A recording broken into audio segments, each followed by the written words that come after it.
kids. Yeah. Have you ever seen that movie? I know of it. I haven't seen it. Yeah, I've seen the movie. It's like one of the saddest things I've ever fucking seen in my life. It's real. It's a real Debbie Downer. The ending is really. It's like it's fucked. Oh. It's just like, oh man. Well, they're dead now. And it's like, in a fundamental thing, you'd be like, yeah, fuck those Nazis. You should feel the pain all these Jewish families felt. You're like, no, but that was a sweet little boy who genuinely didn't understand. Yeah, and then just like wanted to play with his friend and then got taken into a gas chamber. Like, what the fuck? Yeah. Yeah, and I will also say that I feel like teaching Orwell this way is also how you get people thinking that Orwell loved capitalism. Yeah, he was a socialist. But I feel like when you only read 1984... Takes away from 1984 that Orwell was pro-capitalism. Many people read that in 1984. I would say that your media literacy levels at it as well. Oh yeah. Well, there are so many conservatives who love to uphold Orwell in 1984 as an anti-socialist propaganda. No, that is genuinely how right-wingers use Orwell. That's how Jordan Peterson uses Orwell. That's how... Yeah, but it's not just Peterson. It's a lot. Peterson is one of the more obviously stupid people, but there's a lot of others. Peterson, actually, I will say, is one of the most fascinating cases, though, because so many right-wingers who quote Orwell in this way have clearly only read 1984 and haven't read any of his other books where he's even more overtly socialist. But then Peterson, I saw him actually quoting one of Orwell's books that was clearly, explicitly, openly socialist, and I'm like, wait, Peterson, you read this and you still think he's pro-capitalist? He's Googling Orwell quotes that fit this, like, narrative. Yeah. And then just, like, cherry-picking. I don't think that guy's read 100 books. Yeah, I don't think that is true. That is very they're true. They're talking about how, like, women wear lipstick and rouge on their cheeks to mimic sexual attraction and like how women respond during sex and why should women be allowed to wear makeup in the workplace. It's like, bro, are you okay? Like, genuinely, are you well? Yeah, I think you might need serious intervention from a medical professional on multiple levels. Like, your way of thinking is just like inhuman. Yeah, he's deranged, and I will say that in general, I think anyone who likes Ayn Rand has probably not read more than 100 books in their lifetime. I remember my first boyfriend CJ, we're out to dinner with my parents, and my dad fucking had Atlas Shrugged.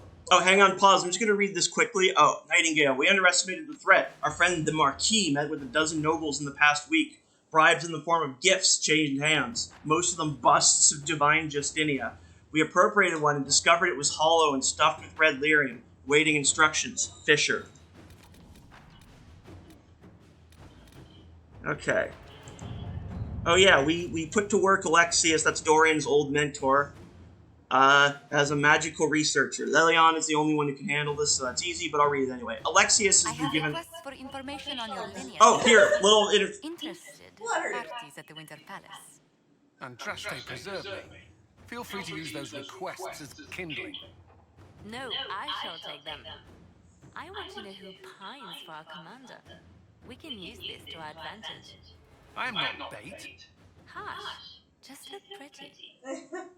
Yeah, you guys remember how many people were swarming Cullen at the palace? I love that. Yes, we love Cullen. Yeah, okay, we're gonna let's give the crazy guy tools to do crazy things. Nothing can go wrong from this. Anyway, what were you saying, Jordan? Oh, I just remember CJ quoting like paragraphs from Ayn Rand, like from memory, Ugh. and my dad being like so impressed. Wow, and I'm like, I'm falling less and less interested in you with every word you speak. It's just like the worst grimace on my face. Like, oh my god, please stop fucking quoting Ayn Rand. Like, I'm gonna lose it. Oh, we got the weapon of Tyr to Bright Axe, Inquisitor. I have no idea what to say. Scholars have debated whether her axe was an axe set with crystal, an axe with a magically reinforced crystalline head, or perhaps even just a very polished axe. But apparently the word translated from the ancient language commonly taken to be axe, in fact merely means hafted weapon. It's possible that translations of the saga have been edited to omit evidence that Tirda Brightaxe may have been using what seems from all appearances to be a staff, as would more commonly be used by a mage. I apologize for my confusion in this matter. I will endeavor to be more diligent in my translations in the future. So I think this is their kind of way of parodying like those old historians being like, these two people were holding hands in their crypt. Clearly they were just friends, you know? So it's similar. It's like, no, she's definitely not a mage. She couldn't be a mage. We don't like mages. She definitely wasn't a mage. She wasn't a mage. She wasn't gay. She wasn't anything. I also just like the idea of a mage having a magic axe. Yes, that would be kind of awesome. Well, It's like, oh, well, this guy doesn't do magic. He has an axe. And then just like the axe just starts like shooting sparks and shit. You're like, oh, fuck. Yeah. That would be cool, honestly. Well, I mean, non-magic users can use items that have been enchanted with magic. So that'd be, technically it would still be possible, but No, they I could was also casting use spells with their axe. Yeah. That would be cool. Oh yeah. Someone's making rumors, competing with the bard, I think, Meriden, the one who's in, the one you always hear singing when we go to the tavern. I hated her in school. She pulled my hair. Yes. That's a little bit much. So she's petty. Look at Liliana's solution. We're not going to do it, but look, a minstrel with no. Let's kill this bitch. Let's take this bitch's tongue. Let's wait for Liliana to get back so she can handle it. I mean, because that's who I'm vibing with the most right now. you want to take someone's tongue because she pulled the girl's hair in school. Yeah. Okay. I mean, fine. We can do if you really want to. I'll do it. That's what I want. Josie. Okay, we're gonna do that. We'll wait till. Cut that bitch's tongue out. Liliana really is just like. She has- Liliana's doing the most, and I live for it. She has no chill. Her solution to everything is like, What if we out just of kill 12. them? Oh yeah, we used Blackwell's name to like get stuff because wardens can requisition things, but now people know he's not a warden, so we got to deal with this. Josephine's like, What is there, a fucking phone book for wardens? How do they know? I mean, I think it's public knowledge at this point that he's not a warden anymore, because remember there was a trial. Some of a different name. Write a suggestion into the game that we just call him something else. Because who's gonna know? I mean, I think a lot of people saw him publicly looking the way he did, so I don't know you have about to show a warden to get warden's stuff? You can just Can't gaslight we just girl say, boss. yeah, that's what I'm saying. Like, gaslight the shit out of them. Like, yeah, the warden, he just walked over there. We need this. I guess we could try that, but Is But that yeah, everyone's plan? I don't think so. But I will say, yeah, Josephine's like, we should do something about it. And Cullen's like, did we embarrass a duchess at a soiree by stepping on her gown? Or was that was a needlessly gendered reference? Or was the sky torn open and Haven beset by an ancient darkspawn magister? We needed the gold. We needed the men. You would have persuaded someone to part with them, with or without the treaties. We are not making reparations for doing what we had to do, what no one else could have done. Don't forget, we are now allied with the wardens. If we had no authority to conscript before, we do now. I'm with Cullen. What do you guys think? 1,000%. Yeah. Get over it. I love Cullen when he's sassy.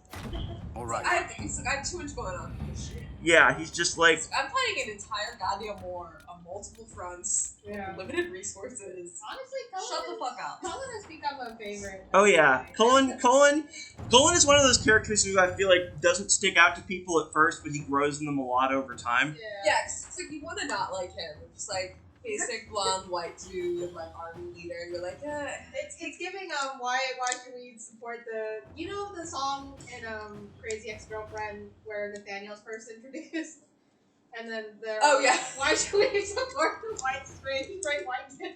Yeah, but then you find out that he's like, oh yeah, I used to be a part of the police, but then I left because the police are unjust. Yeah. And I'm like, dang, you're cool. Well, turns out this is actually a pretty nice guy. Yeah, okay, so there are Orlesian mercenaries who used to work with the nobles who were rebelling, and there might be still stirring up some trouble. We could pull the teeth from the enemy. So Liliana says a few drops of poison in the right wine glass, and some of these mercenaries will be looking for a new employer. Josephine says, while the Chargers lean on the mercenaries, I can lean on the nobles.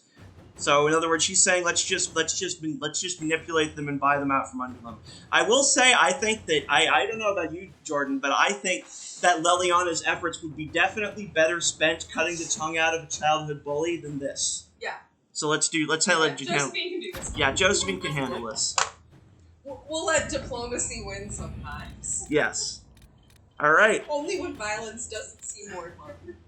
Yeah. What's that? There's a joke I sometimes hear. Violence is not the answer; it's the question, and the answer is yes. Yeah. My friend used to have this, like, back in the graphic TV phase that all of us were in a chokehold in the middle school era. Yeah. She had one that was like, it's always funny until someone gets hurt, then it's hilarious. I remember. And I was like, oh, that one tickles me. Yeah.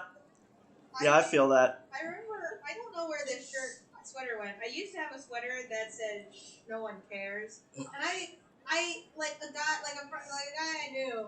He walked past me saying that, and I forgot that was what I was wearing on my shirt. Oh, you're just like, and so I was like, dude, what the fuck? And I'm like, oh wait, you're talking about my shirt. That's funny now.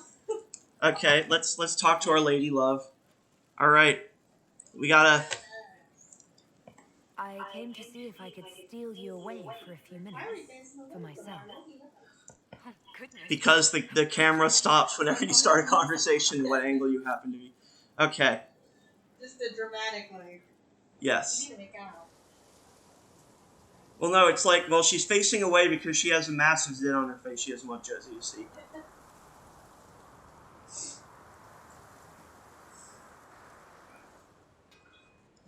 Let me tell you guys more about my bitchy BFF. You'll pay now. Oh, I mean, I wanted to. Yes. Okay. So the premise is, Allison Swain, the heiress to the Swain fortune, never explained what the company does. Probably connected to the mafia. Usually that's how they go. They're in presumably a college that has private school uniforms with roughly Gossip Girl kind of rules. Okay, Mhm. sure. Anyway, like with a lot of these movies, a common trope I've discovered is it starts with them being killed, Yeah. and then somehow going back in time after their death and being reincarnated into their old body in an earlier time with all of Okay. their prior memories. I love that. So I've seen so many that have this set up, and I'm like, why is this a thing? Yeah, Like, is that yeah. something that we're all thinking about? Whatever. No. Anyway, so after being killed, like, in the road, after her bitchy BFF Stella has humiliated her and stolen her family away from her, and then confessed that she actually wasn't the one who saved her from a fire as a child, and it was somebody else. I'm like, lets her die. So dramatic. Yeah. She goes back in time, and it's like, and then there's this whole part where there's like the guy Julian, who's originally she was in love with, because Stella kept talking about how cool Julian is. But Julian sucks, and Stella's with him, and she tricks the main girl into confessing her love by bringing him a bottle of water while he was playing basketball.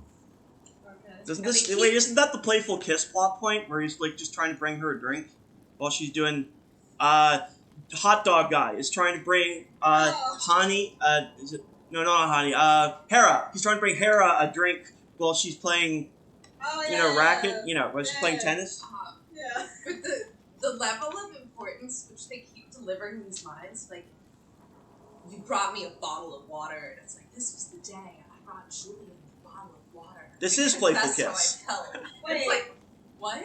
Like, why is the bottle of water so significant to you? And then, Stella is the maid's daughter and is pretending to be the Swain heiress and keeps telling everybody that the Swain heiress is actually the maid's daughter.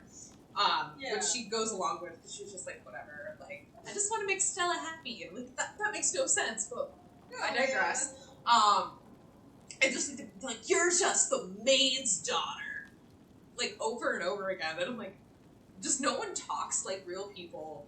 It's just, it's so good. The thing where it's like they when they have like the title. The slow stops, a little bit, yeah. Yeah. So it's like, the maid those. comes every day to deliver lunch for Stella and Allison, and it shows like them coming through the doors into like they're all rich private school kids. Yeah. Presumably, it's in like a normal high school cafeteria setup. Oh. Yeah, Stella comes in her maid's uniform carrying like the domed dishes, and it's just like, whatever her name is, like, made Stella's mom. It's like, what? It was so funny. I just kept seeing clips of it on Instagram, and finally was like, I'm just gonna watch the whole hour 20 of it and just do it.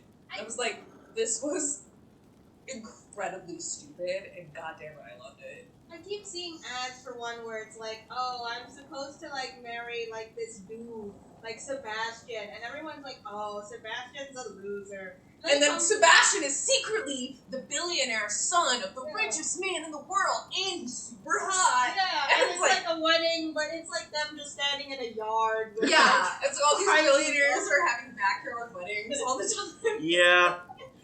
Oh yeah, the other thing is, like, the guy that, like, she ends up choosing, like, the good guy instead of the shitty guy, but it's like, he's so much significantly hotter than the other guy, where I'm like, why was this even a debate in the This first really place? is Playful Kiss. It, This like, is just... it genuinely is, but, like, almost reverse. Yeah. Blueprint of all terrible. Luckily, like, when she goes back in time, she knows better and chooses the hot, nice guy. Yeah. Who is the one that saved her from the fire as a child. Did she But get he never sent back told in... her. Wait, did she get sent back in time by a cosmic tree? No, again, she died in the street. It's kind of inexplicable how she died. Just like, she's dead. Oh, She died from her parents' disappointment in her or something. I don't know. Wow. It's like 30 Years Frozen then. Yeah, it's like a combination of Playful Kiss and like 30 Years Frozen. 30 Years Frozen. Amazing. Really That sounds... crazy time. Like, the funniest part was like, these circumstances kept happening where like, clearly the bitchy girl is getting found out for not being the heiress and is clearly the maid's daughter. Yeah. And she keeps explaining her way out of it with the worst lies. And everyone's like, yeah, that makes sense. And it's like, no, what? None of this makes sense. How did it take her being like violently dragged out of the villa by the security for you to finally understand? Even that happens and they still believe her. Yeah. She's like, oh yeah, my parents must have sold the villa. No, it's like in 30 Years Frozen where it's like, if you remember the scene where they're like, but she's like, oh, you tried to burn her hand on the grill. And I'm like, no, or something like that. And I'm Well, like, the thing with the dog is the worst. No, she literally Oh, yeah, the kills dog. the dog and finds the dog, and they're like, you did that yourself. It's like, what? me genuinely believing in one of the versions that she was upset about a stuffed dog. And Yeah. I was like, wait, what? And then, Like, what it, yeah, I remember you texting me, but like, is it a real dog? Or like, no, it's supposed to be a real dog. For anyone listening right now, go watch 30 Years Oh, God, are we Frozen. recording? Yes.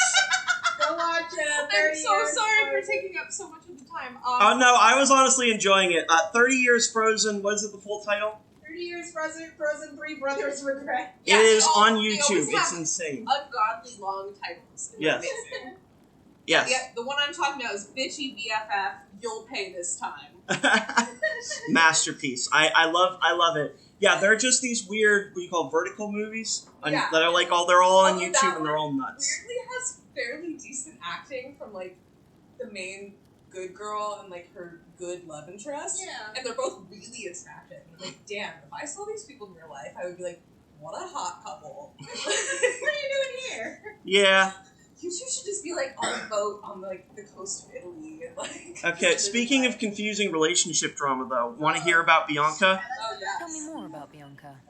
I'm not making any promises here. Ask. That's all. How do you know Bianca? The lady, I mean, not the crossbow. I met her years ago when she still lived in Kirkwall, and I was looking for someone with mechanical skills. Bianca is, beyond a doubt, the most brilliant smith you'll ever meet. I haven't seen her since she got married and moved to Orlais. Wow, she's married? Bianca is different. Somehow I thought the two of you had a history. Bianca's family are Kalmas, surface dwarves, so conservative they don't take a piss without asking the ancestors first. To They be picked honest, out I a kinda smith thought cash Bianca was boy fat. for her. Wealthy, respected, has a great anvil collection. The perfect husband. Great Anvil collection feels like a euphemism. The one Bianca actually showed up for, anyway. Okay, so yeah, she has a husband who it sounds like it's entirely a marriage of expectation. Varric's her side piece. Yeah. Cool. All right, tell me the truth. Bianca made your crossbow, didn't she? I mean, it has her name. No. Not that simple.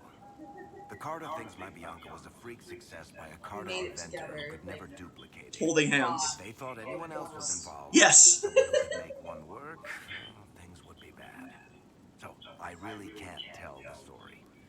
I don't want any more blood on my hands. So, okay, another history trivia thing. This is based on real life. Like, in real life, the invention of the crossbow, which is what Bianca is, and this is a world where crossbows don't exist yet, apart from Bianca. When crossbows existed and went into regular circulation, they actually made European wars, like, the body counts, like... Triple. Yeah, go up exponentially. So, yeah, this is real history thing. Varric's like saying, hey... Bianca, my sort of girlfriend Bianca invented the crossbow, and if word gets out, I'll be here. People will probably be mad. Yeah, lots of people will die. Exactly. So yeah, it's like, well, I guess it's kind of like she's Robert Oppenheimer, right? I'm become death, destroyer of worlds.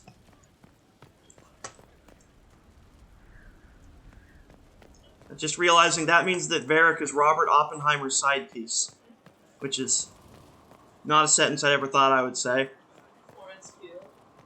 I guess, yeah, I haven't seen the movie. I'm sure that's who plays the side piece in the movie. Oh. The movie was great. Compliment to him. Florence Pugh's pretty great. The wife is played by, what's her name? Hello, Cassandra. Hello All the again. hot women in the movie. Do you have any advice for me? Let's ask. It seems that Corythia searches for elven artifacts. That's hardly surprising. Her winter power is based on what those vultures scavenged from the ancient elves. Whatever advantage he hopes to gain, we need to stop him at once. Okay, yeah. I think we still have part of her story she hasn't told us yet, but that's because she's taking a while to warm up to us. But there are some places where we can go help her take down people she wants taken down, and that will probably help her warm up to us. Oh yeah, and also, so I think right now we should go here, because here's where we'll find the thing that can enable us to complete Vivienne's side quest. Okay. Let's see. This is the place with all the zombies we were clearing out. And also it's also where Solus and his demon friend were. It's the Exalted Plains, because it's where basically the crusade happened and the elves were massacred. Let me see. It's good. Oh yeah. Fast travel here. And again, we'll take Dorian and Bull, and we'll take Blackwall. Actually, we probably should. I think there are a few things we want unlocked, so we probably should take a rogue. We'll take Varric. It's been a while since we've taken Varric anyway. Yeah, let's do it. He hasn't been out in a while. Yeah. We've been pooped out. Yeah, I mean, we've given him enough time to nurse his, being. I will say one thing about Bianca when you meet her is that it does make me more sad that you can't romance him, because I think the general consensus about Bianca is it kind of feels like Varric deserves better. Like, it kind of seems like she's just stringing him along whenever she shows up and needs him and then just leaving. Yeah. Girl. Yeah, you deserve better. We got a crossbow out of it. Call it a day. Get someone Call it a next. win. Yes. Some of us only get out of relationships and drama. But she have a, constellation prize. Pretty state-of-the-art weapon. You're the only one in the world with a crossbow, apparently. Yeah. Yes. You have cutting-edge technology. I mean, it makes sense. There was a time where the Wright brothers were the only people in the world with an airplane, so. As it should have been. I mean, now he has a crossbow. He's gotten his comeuppance for what, the repunch thing. The repunch. Well, the guy who was copying him got his the guy who was copying him got his comeuppance for repunching it. Yes. Oh yeah, we found this bridge, and while I was at the war table, I repaired it, so now we can cross this bridge and see what's going on it. Distressing lack of railings on that bridge. Oh yeah, that is true. There's. They hate railings. Why That is true. We didn't have railings. Why do you hate railings, guys? I don't know. I feel like if Josephine was here, she'd probably insist on everything being OSHA compliant. It's only with wooden wooden structures. Like Josephine's like arguing for safety, and everyone else is like Darwinism. You fall off the damn bridge, then the idiots. They're like, they should know not to fall off a bridge. Yeah. Have you tried not falling off a bridge? How about that? Oh, we found more zombies.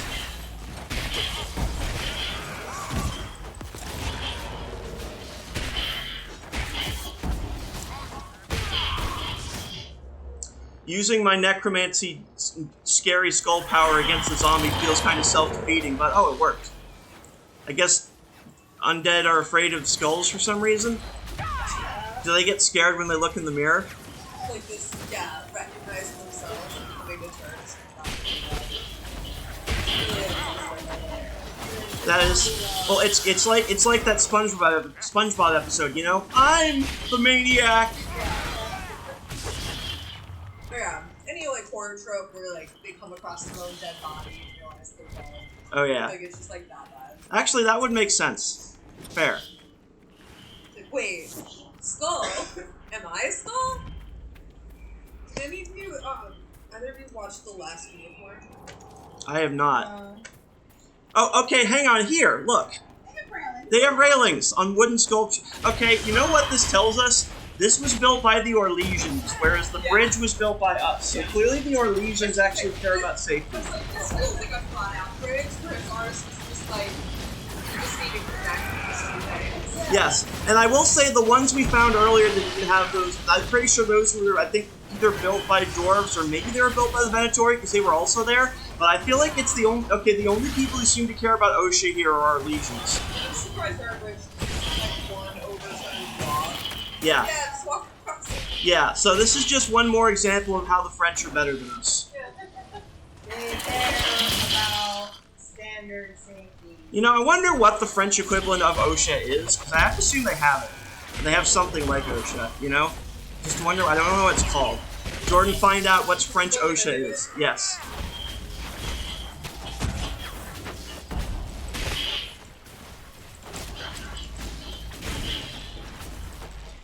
Francis Works Place Safety is managed by Ministère du Travail, the Ministry of Labor. Okay. Working with bodies like the IFS. All under the EU OSHA framework.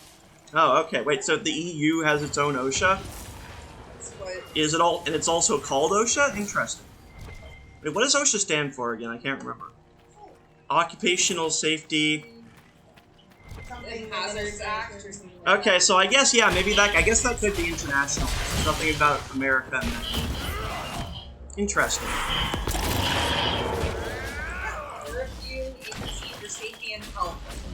Okay. Yes. I don't think the European Union exists yet in this world, but, you know. We're working on it. Well, I mean, Gaspard wants to conquer Ferelden, so he's definitely working on it. Yeah, we'll get to eventually having OSHA. Yeah, he's like, did you say uniting Europe? I got this. Or uniting Thetis? I'm on it. I realize that this version, they have to be called the TU, right? The Thedasian Union? That's it. Rolls off the tongue. Yeah, it doesn't quite sound the same. I don't know. Something about that sound, something about TU sounds weird. It sounds like you're being teased. It doesn't sound offensive. Yeah. Even though it's... Maybe it sounds a little bit too much like PU, or... I don't know. One of my favorite childhood books is called The 21 Balloons. Oh, This yeah. guy tries to go on like a big balloon ride around the world. Balloon crashes. He lands on this island that's occupied by 20 very wealthy families. They're just like fucking chilling. And they're like all named after a letter of the alphabet. So there's A family, B family, so on and so forth. And then it ends in T. And he's like, okay, well, why did you like only do 20 families? And they're like, well, can you imagine having a U family? And people will be like, I don't like you. And then the U family's like, feel that about yourself. Okay, And I was like, what? I will say, Jordan, I have actually been for years trying to remember the name of a book I read in my childhood, and I think you just solved the Oh, question. yeah, so it's this old professor who goes on around the world balloon ride, and there's a chapter that describes this like multi-level balloon that he has, and it crashes on an island that has a diamond on it. And each of the families is named after a letter, and they also have a house that like corresponds to that. So they talk about the M family, who's in Morocco, and they all take turns cooking meals, like for the M family, like sleeping Moroccan food in their Moroccan style house. And then there's like diamond mine and a volcano on the island. So they all have to yes, this is the book I read. Yes. Yeah, 21 balloons. Okay, I've literally been trying to figure out remember what it was called for years, so thank you. It's a pretty old book. Yes, I read it as a child. Okay. That. Thank you, Jordan. You have genuinely solved the mystery that was lurking in the back of my mind for a while. That's wild. It's nice that these have been in places where we can finally recontextualize how the mystery. That's what that thing was. Like, yes. Yeah. So I feel like I've never met anybody else who's read that. I did. I was obsessed with how cool the whole island sounded. I was like, it's so orderly, but also like multicultural. Yeah.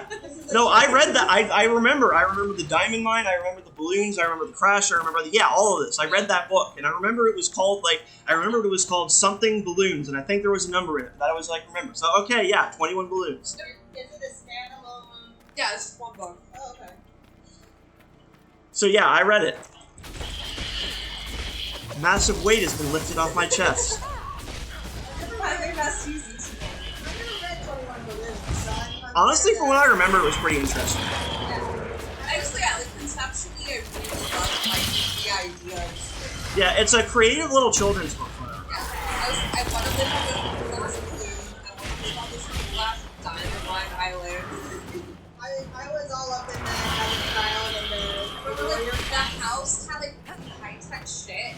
Had this thing on the bed that would like you cranked it and would take the old sheets off and like dump them below and put the new sheets on without you having to like do it. that would be cool. Wow, I like it. I just remember like their talk, like there's a whole chapter about This kind of feels like early steampunk.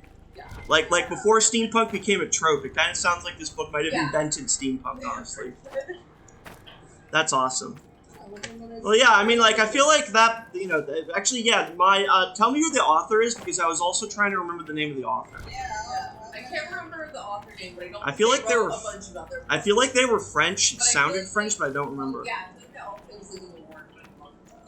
By William Dubois. Yeah, Dubois. Oh, wait a minute. So that's why I kept thinking it was by W.E.B. Du Bois, but then I had to realize, wait, no, that's the African civil rights leader. That's a different guy. It would be really weird if he also just wrote a book about like a bunch of old white people. Yeah, but I will say, wouldn't that actually be hilarious, though? Shit, what people do? Move to fucking diamond lava islands and. Wouldn't that be kind of hilarious, though, if like a beloved civil rights leader also just happened to write a really weird children's book about? Yeah. That has nothing to do with civil rights. Like, I've actually been putting out the civil rights books to gain enough momentum to finally release the script. Okay.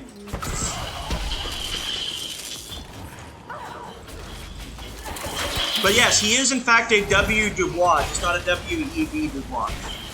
You don't know his middle name. That's true. Kind of just going down the rabbit hole of it. There's a story also by him called Bear Party that sounds kind of interesting. Bear Party. It's a book that has koalas who throw a costume party that ends their shooting. And so it follows the koala bears as they put on costumes to forget their differences and have fun to realize that they're all friends. So Forget their chlamydia riddled brain problems. Wait, what? Yeah, koalas are Really? like, All koalas have chlamydia brain. I did not know that. Okay, What? so the koalas are kind of horrible. koalas are literally the dumbest animal. Yeah. Look at a picture of their brain. It's Okay. Also, they can't recognize because they're like it's on a plant. yeah, if the eucalyptus is not growing from the tree, they won't know it's eucalyptus. So it's like you can get it on the ground, like it's eucalyptus leaves, and it'll be like, I don't know what the fuck that is, I'm not eating it. And then one of the most Bees. Sorry.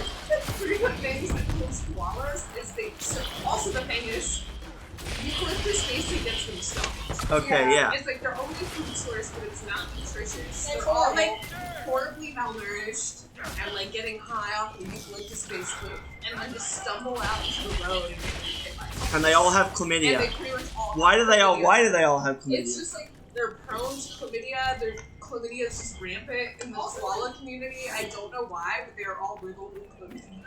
Okay. Koalas also just eat like their mom's shit. For, like, Yeah, the like, first couple they're months. not clean animals, and like They're like an evolutionary mistake. they're my favorite animal. But my god, are they awful?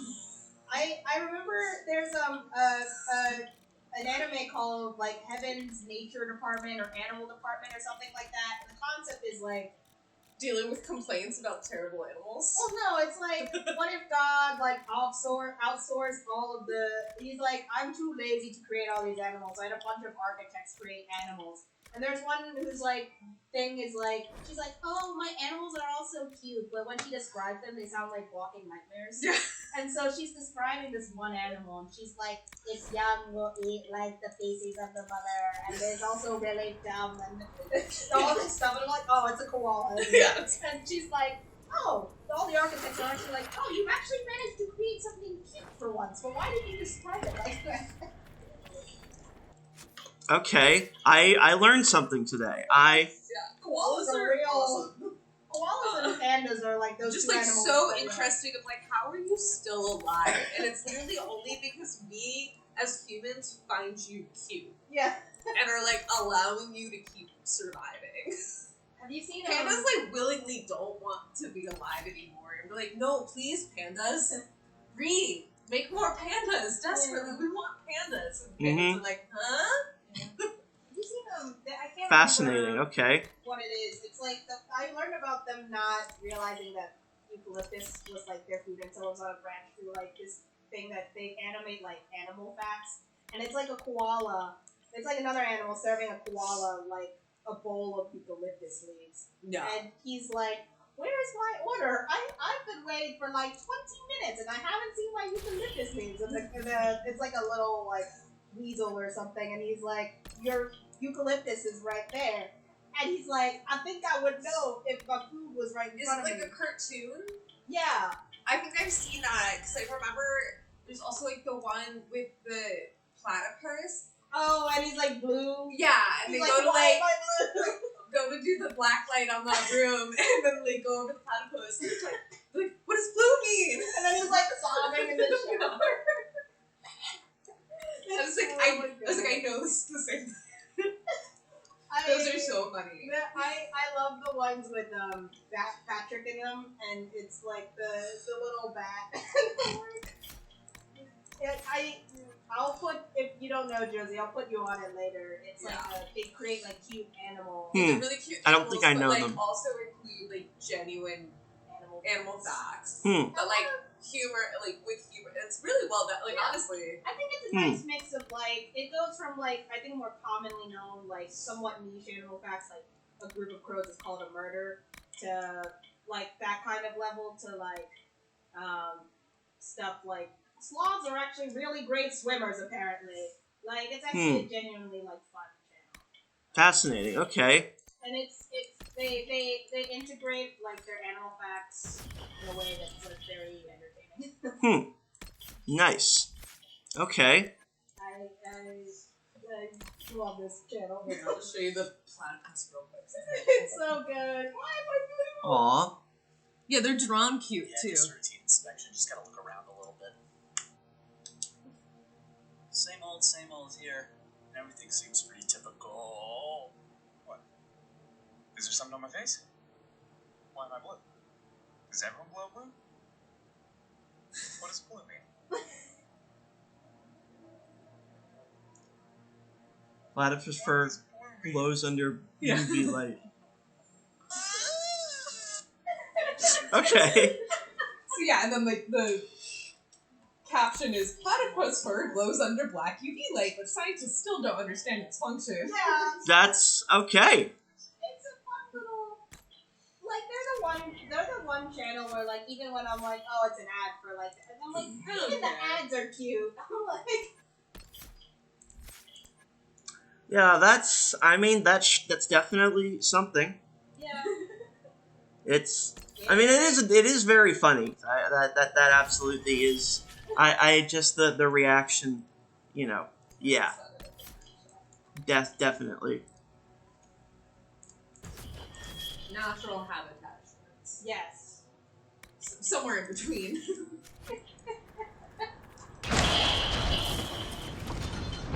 All right. Oh, that's a revenant. Oh yeah, these guys are always a pain to fight. Yeah, they're like. Giant. I hate the comparison. They kind of look like night dogs from Teenage Alien Fighters. Oh, okay. That is kind of a cursed comparison, but I respect it.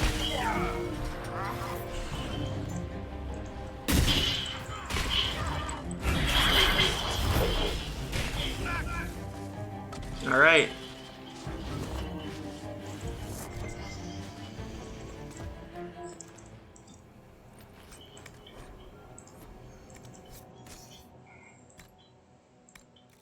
Oh, I will say, I am curious, when exactly was the balloon story from? Maybe the 60s, right? I think it was older, yeah. Let me... Oh yeah, one thing I forgot about this area. You see there's a giant lightning smiting us from the sky? Okay, 40s. Yeah, you see there's a giant fiery lightning thing smiting us from the sky? Yeah, this is gonna be a continuing problem, so we're gonna have to stay undercover because this thing will murderate us, and we will find out what it is in just a bit. But okay, so I kind of feel like between like that guy and also Jules Verne, I feel like those guys probably basically co-invented steampunk then.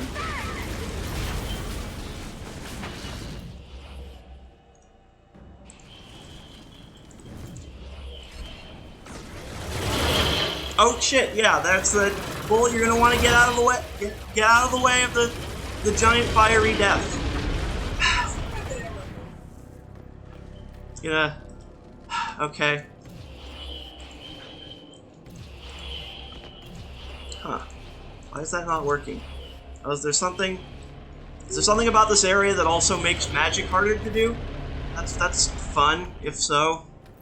It's a neat little fun fact. I'm like, yeah. Cool. Yeah, we want to get out of the darkness, or out of the anti-magic zone. Yes. Yeah. Yes. Let's see if it works now. Maybe?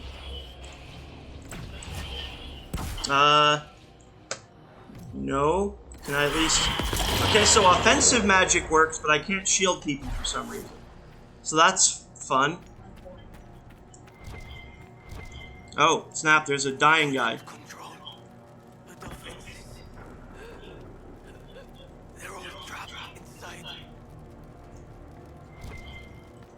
Dang, they couldn't control the defenses, and now someone's trapped inside.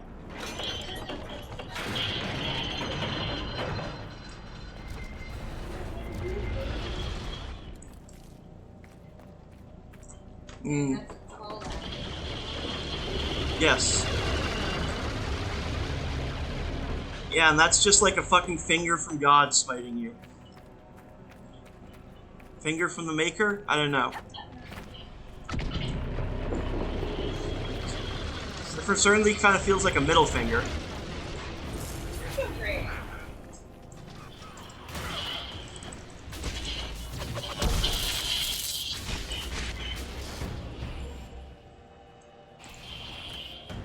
Okay, finally, I guess whatever was not making... I guess at least we can shield again. But that smite magic thing is still... The weird magic smitey thing is still there. So...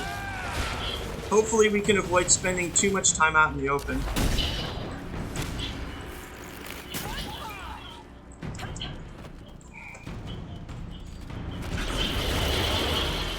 Oh crap, we're getting roasted, but at least I healed him.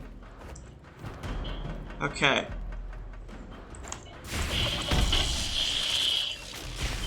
Yeah, if I remember correctly, it's anytime out in the open that that thing comes to attack, so I think we're under something, so I think we're safe for now.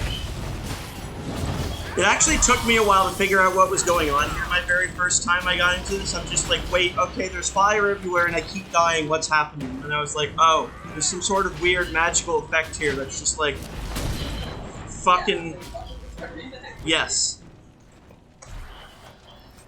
You know that whole thing about how the Romans wouldn't. Your girlfriend Oh, is a smith. Yes. a Barrack Iron Bull combo. With her own hands. Oh, I thought it was the other. Among other things. That's hot. Dorian, talk to your boyfriend. Talk to him. Why are you silent? It's really the slowest burn I've been through. Yeah. Yes.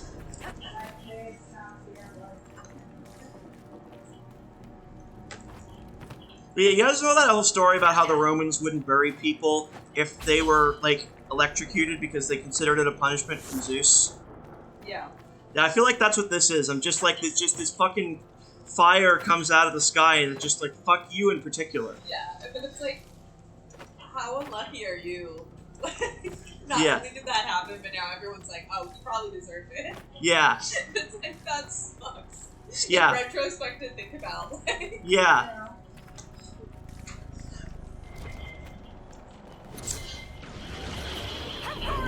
Yeah, it's like not only are you dead, but you're also canceled.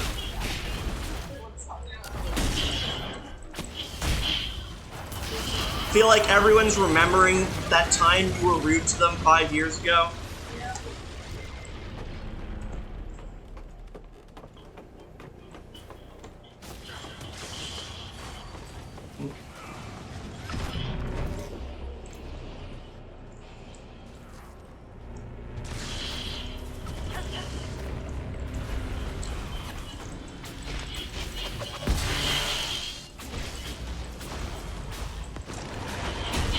It's over. I have the high ground.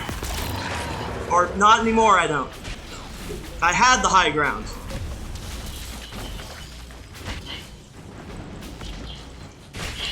Actually, I think that magic effect thing legitimately did specifically sweep me off the high ground. Like, intentionally. I think it was like, nope. Come down here so I can set you on fire, bitch.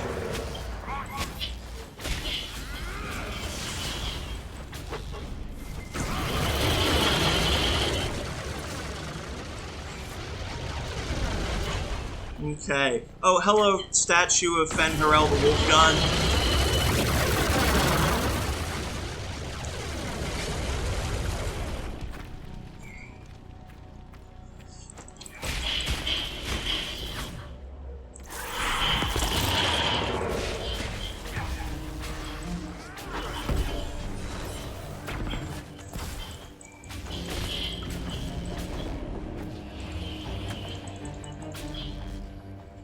Okay. So there are still people in here, we were told, that we have to find. Are they... Whereabouts are they? Where art thou, people? Here, maybe?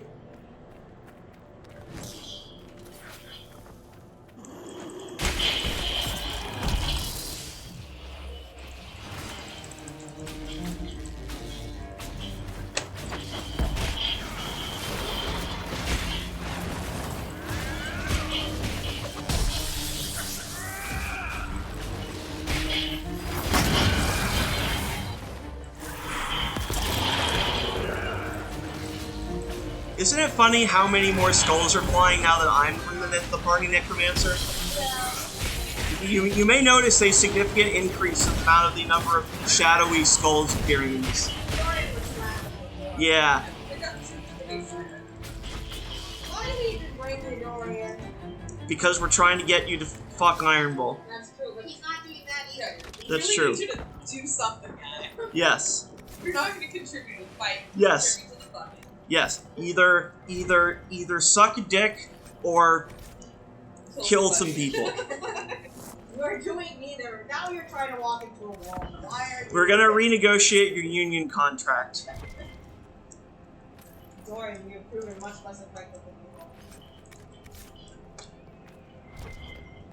Although I feel like Dorian, as an aristocrat, would be offended by the idea that he's in a union. Yeah. He'd be like, excuse me, only peasants are in those. Some of that's a bit. Look,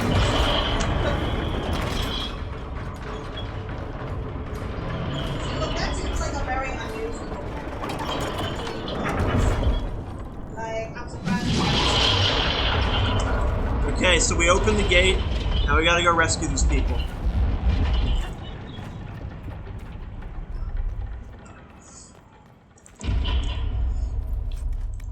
No, don't got room for that. It's okay, we got plenty of shields. We do.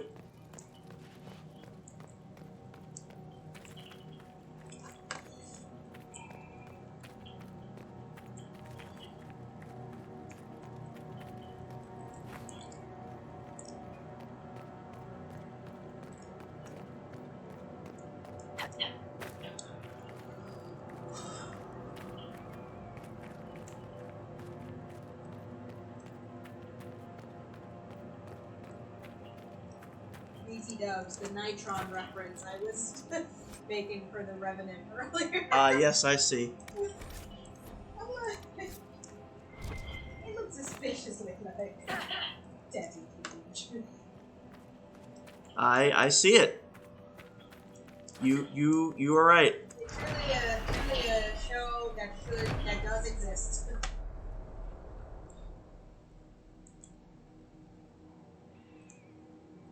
No, this is a mysterious hooded figure nicknamed the Raven, but originally it was a representation of Dirthamen, the elven god of secrets. Oh yeah, this boy up here. Oh, I think we saw a statue of him back in the Emerald Graves too. But he's like he's very got an Assassin's Creed vibe up there. So it's the god of secrets. Also, that tells us that this is like an old elven ruin. Oh, wait, did we... Okay, I think we got turned around. That's okay.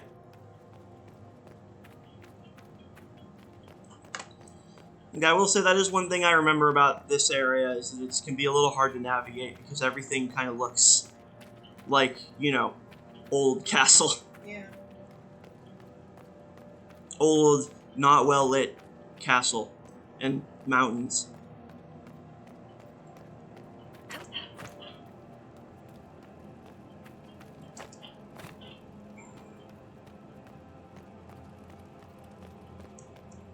Come on.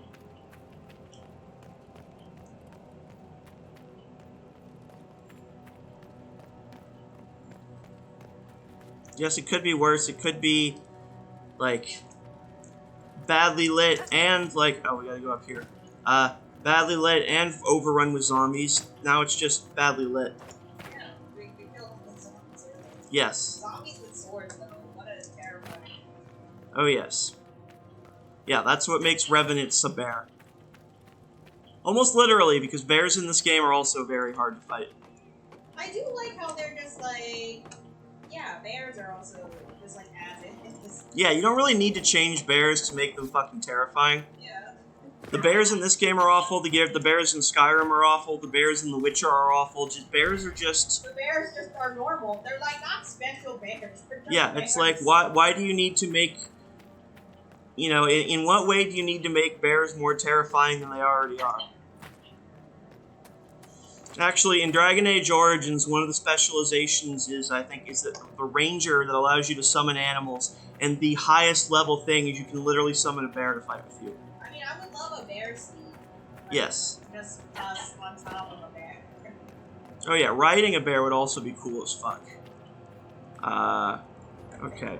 Okay, I see. So it circles around. And how do we get to... We said there's something that opened, that we unlocked. How do we get... Where am I going? You know, I remember in English class at one point, my teacher was like, hey, let's talk about Timothy Treadwell. Or, I think that was his name. Like, the guy who, like, wanted to commune with bears. And then he died because he was attempting to commune with bears.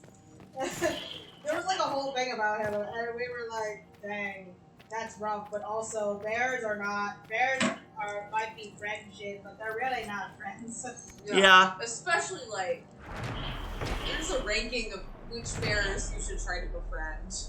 Yes. Depending on where on the scale he was. Yeah, like grizzly bear, no, do not. Grizzly, polar, absolutely not. Sun bear, maybe.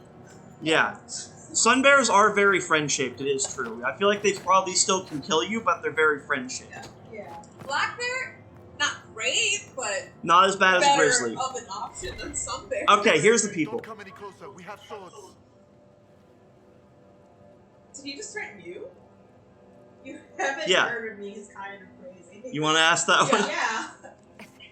You don't know about me. How long have you been in there? Long enough. Who are you that I should... Wait, what do you mean they look like Inquisition? Oh. This guy was out of the loop. Oh. Forgive me, I should have known.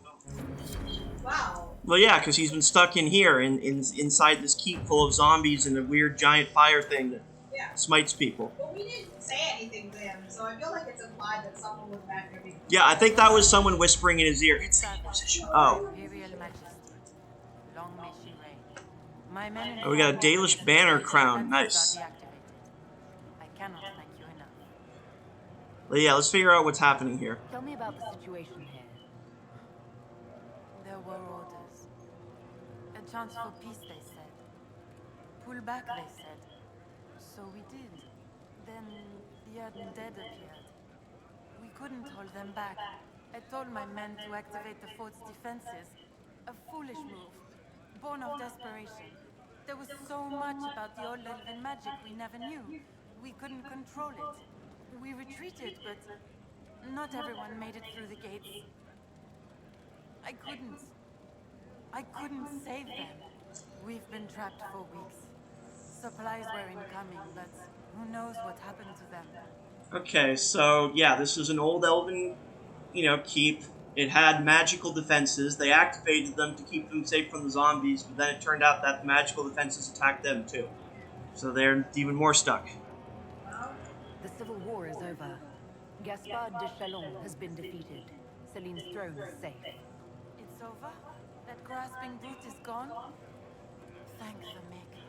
So much has happened and we didn't even know. Have we been out of contact for so long? Well, Yes. I guess goodbye then. I must take my leave. Good day, Inquisitor. Well, I will say this is the one place where I feel like that's justifiable, because if I was her, I would also be wanting to get out of this castle as fast as possible. I'm like, guys, I've just fought through not only a wave of zombies, but essentially a magic elven smiting power trying to kill me. I'm kind of want to... Yeah, she's just like, fuck this shit, I'm out.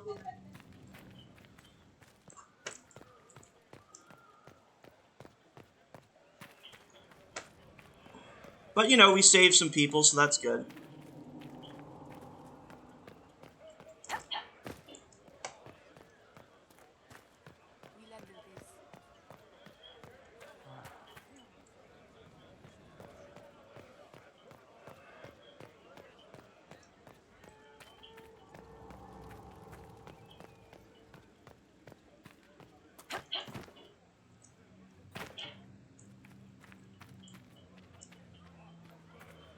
See, where are we going? Again, I always get lost here. It's just this big...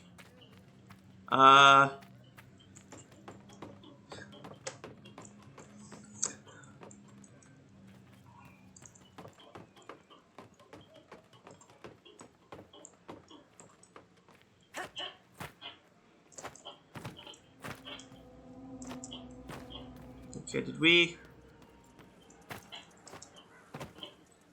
just end up back the same place? Maybe? I don't know, too many catapults. I guess that's the one thing about the Orlesians. They build things, to last, but I feel like everything is also very, it's like, where's your sense of style, guys? You're supposed to be French. Someone put in a sign and be like,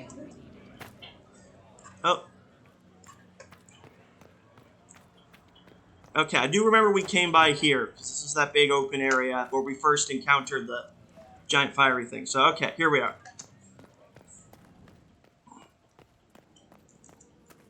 We got two, we got 2 wolf statues here.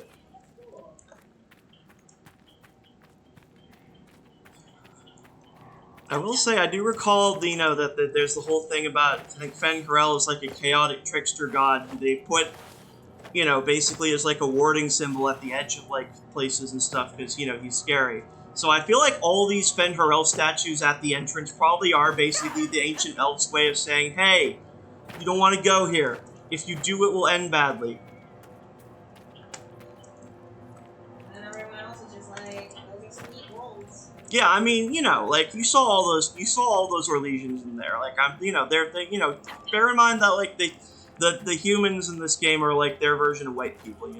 Like white people see a place that's full of danger. Do not trespass in the spooky place. Oh, let's go check it out, guys. Exactly. Yeah. I told my mom that we're gonna be somewhere 20 miles from here, but let's just go in real quick. Mm-hmm.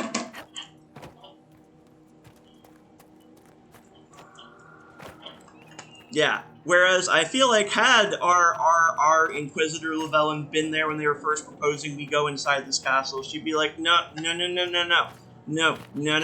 I'm not dealing with your Shem nonsense. If you go in there, you're going without me. Yeah. She'd just be like every black person in a horror movie. Yeah. Alright, you do that. Go. Yeah. Again, I would never die in a horror movie because I'm that person that would leave in the first 10 minutes. Yeah, exactly. Yeah. First weird shit. No. It's like you don't need to stay here to figure it out. We can go somewhere else. It's like I guess maybe that is white privilege. Although I feel like in this situation, it's always white people who probably do have another option somewhere they can go. But they just choose not to. Like, no, let's dump all of our money into this house. Like, yeah, you have like relatives and friends and money for a hotel room for a night. What do you think? Yeah, I feel like whatever is going on here. Yeah, I feel like the real instance of white privilege is just kind of believing that you have the right to just claim basically any place you happen to find, even if it says, hey, maybe don't go here. Even if it's dangerous. Like, it's not just like haunted houses or whatever. It's like how many. Yeah, it's like how many rich white people have died going up Mount Everest just to prove that they can. Yeah. It's again, it's the same instinct. It's the same colonialist instinct that led to, this country being colonized in the first place. It's like, hey, this is land. We're superior, therefore any land we see we can take. We don't need to worry about consequences. I never really got, like, I understand. I just don't, But, like, I also don't get it. Yeah, it's like, I really don't get it, Like, honestly. I just... Same boyfriend who was quoting Ayn Rand. Yes. Also had gone to Tanzania to, like, teach orphans or whatever, and fund Tilly, as we call it, used to say Tilly. And like, for years afterwards, I was so triggered by it. Like, anytime a guy, like, referenced Mount Kilimanjaro or had a picture in the dating profile picture, I'm like, automatic no. Yeah. Like, I can't hear about those goddamn mountain men. Or if you're like CJ and it's like, I didn't even prepare. I went up in jeans. I'm like, cool. Oh, you didn't. And if you did, that was idiotic. It's stupid. Yes. Like, okay, cool. You climbed Mount Kilimanjaro in your jeans and shitty hiking boots. Wow. Yeah. Congratulations. Yeah, congratulations on being really stupid. That's amazing. Yeah. Like, great for you. Like, I don't care. It's It's the least impressive thing you could possibly. Sister Amity, that's the lady who committed all the atrocities against the elves. Boo, Sister Amity. Boo! Free Palestine. Down with Netanyahu. she's a menace. Arrest Netanyahu. And also arrest this lady. Arrest Fantasy Netanyahu. Sister Amity, not living up to her name. Yes. Agreed. What was... But yeah, no, I will also say, I feel like that honestly makes sense to me because I have found that there is a certain really weird type of person who is really into mountain climbing. Like, I guess I do a little get the appeal, like getting to see these big breathtaking vistas and stuff, but I feel like it's never about Like, there's people like my dad who have climbed Old Rag a million times, and every time he's like, wow, this view, this is so nice. Yeah. Like, there's some people who view it that way, but I feel like so many men that are like, I'm going to conquer this land and be the highest Yeah, and like anyone ever was. It's like, okay. yeah, and I feel like doesn't that whole conquer the land thing just kind of feel very colonialist in itself? Yeah, it's just like, what point are you proving? Yeah, so I do feel like that. Especially, Yeah. like, especially Everest, where it's become like such this chorus thing. It's not about your ability to climb or your love of it. It's about how much money and resources you dedicate to it. Mm-hmm. And there's Like, sometimes bodies and litter just like all over the mountain. There's so Yeah. many people doing it. It's not even special anymore. So you don't have to have any skill. You Yeah. just have to be able to hire the right people and get enough equipment. It's like, okay, so what did you prove? That you had enough money Yeah, and if to you knock this off your checklist of cool people shit? Good for you. yeah, and if you do just want a really good view, as you say, you can just go to Old Rag. You don't need to go to Kilimanjaro for that. There's normal mountains that you can climb that aren't going to another country and like damaging like You can go to a national park. yeah, there's tons of national parks you can go to. Go support those. Yeah. Yeah. Like, I just never, like on a high level, I'm like, I guess, but also I'm like, I also don't understand rich people in general because like, listen, the rich person whose life I identify with the most, listen up, internet fam. Yes. Enya. Yeah. Who I'm sure you all know, lives in a castle in Ireland with a bunch of cats. Yeah, that's goals, honestly. Here's shit from her. She made her money, she made her music, and she lives by herself, unmarried in Ireland, and her giant ass cats with a bunch of fucking cats. Yep, that's and, a like, good if time. I was rich, yeah, you would not care for me. I would not be influencing politics. Like, fuck off, no one talk to me. got Like, my fuck you money. I'm building a huge bunker, like, and just never interacting with anyone ever again. Yeah. Honestly, I think that's perfectly legitimate. But yeah, I think Once a year, I'll, come out, donate some money to charity, and then go back in my hole. yeah, and I think it is about wealth, because when it comes down to it, colonialism not just happens because rich people want land, but because they also go, well, if we tell poor people, hey, you can go out and colonize this land under our sponsorship, It's then like you can an make MLM. Because Yeah. it's like, oh, you can subjugate someone else, so then you'll forget that you're being subjugated. yeah, like that's how a lot of it What happened if with you can treat someone else how we treat you? How does that sound? You're like, well, sign me up. yeah, like that's I how can treat someone else like shit. yeah, like that's how the stuff like the Homestead Act worked, or like Jefferson and Adams and stuff. Whatever their many virtues, they were like, well, we could keep this country from, devolving into class conflict just by making sure that everyone has, like, open access to land that they can, develop and farm. And I'm like, okay, but where's that land coming from? Who was on that land before? No one. Don't worry about it. Yeah. And that's... Central Park? It was already a park. We just built a wall. Yeah. No one lived there. I do remember Frantz Fanon, the anti-colonial activist, talking about how in colonial situations, really class and race kind of intercollide, because really the white people are the rich people and the people of color are the poor people. And I thought about it for a bit, because obviously there were poor white people in various colonized countries, but then I think I realized what he means by that is that they act the same as the rich people, because they see it as their entitlement to go out and take the land just as much as the rich people do. The white people, poor people. I think there's both rich and poor white people who use that sort of thing as like an argument over like racism not being an issue anymore, and they're like, I'm dealt with just as much as a poor white person. It's like, okay, but a poor black person would probably have an even harder time. And the same thing, like, I dated this guy on 2 dates before I realized he was really damaged and fucked up, and then talked to nonsense so much. But he was trying to tell me that like race basically didn't exist anymore because he grew up around like black people and never saw anything like that. Like, where did he grow up? It's like he grew up in like Connecticut. Yeah. Like, okay, so you know only rich black people, and it probably wasn't even that many. Yeah. It's like you can't really compare a wealthy black family that's probably like in the finance industry or something similar to your parents that was in the same rich community in Connecticut. That's not equitable. Yeah, exactly. So I think what Fanon is trying to get at is that in like situations of settler colonialism, the poor settlers identify with the interests of the rich settlers because they also see it as a situation they can stand to gain from because they can get free land. Exactly. So they act like rich people. They act like rich people. Look at this thing now where everyone like is under this impression that one day they'll too be a multi-millionaire. Yeah. Straight up. Like embarrassed millionaire. The CEO of my former company like straight up told another employee like these younger guys that want to do financial guys who basically need to get over it. They'll never make this much money. Mm-hmm. And it's like that's such a it is true, but like it's just a shitty way to do it. Yeah. And it's like The fact that you know that's true and don't see it as a problem says bad things. Yeah, it's like why do you not care more? Yeah, it's why do you get yours and everyone else just has to get over it?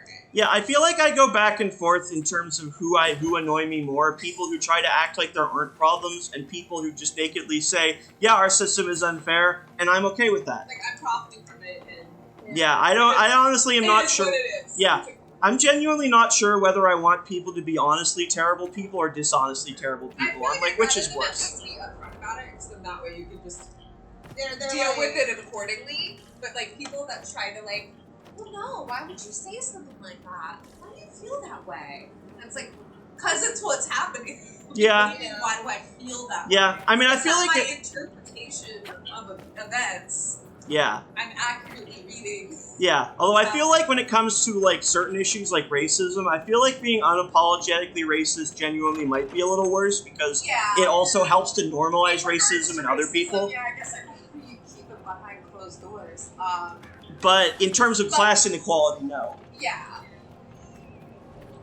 So that's like because when it's behind closed doors, that's when like kids are more affected by it. Mm-hmm. I feel like if more of these kids' parents were like openly racist in public and they saw other people's reactions to it, they probably would be less inclined to like go towards those ideologies. Like, okay, my dad just got super angry and yelled at this guy, but every other person in the store just looked at him and was like disgusting.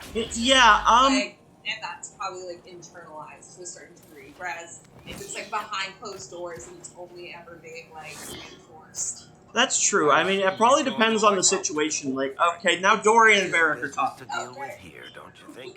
I mean, at least they're set. I guess at least. Yeah. I've been to Weishaupt. It's not good. Carved into a mountain, cold, dour. Everyone's so bloody serious they can't take a piss. You do go to Weishaupt in the fourth game, and honestly, I agree with Dorian. He is quite the ray of sunshine. That's true. But yeah, no, I think it's interesting because I feel like in like the 50s and 60s, obviously that didn't work. Parents were very openly racist, and their kids didn't turn against it necessarily a lot of the time. I feel like they just kind of went along with it. But maybe now, like in an era where there are a lot of other people who genuinely are repulsed by racism, kids seeing their parents say that openly in public, maybe that would affect them more. But I don't know, because there's also just, like, I think about what happens with all these, like, dude bro incel types. It seems to me like them seeing other guys being really misogynistic in public, they just went, oh, now I have an excuse to be really misogynistic in public. So, I don't know, I feel like a lot of people of certain, let's say, more privileged backgrounds and stuff, just don't necessarily have a strong sense of shame. So I don't know. It's because like the thing is that what happened?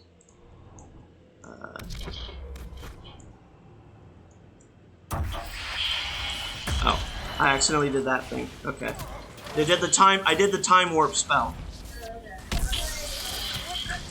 Also, I remember, I don't know if I said this, but I think I figured out why there's a time manipulation spell in the Necromancy tree, which is that the Necromancy tree is, of course, Dorian's specialization. Remember, he was working with Alexius to figure out how to manipulate time. Oh, so he's like the influence. Yeah. So I'm thinking the idea is that it's like they created this tree originally for him, and he knows that spell, so, you know.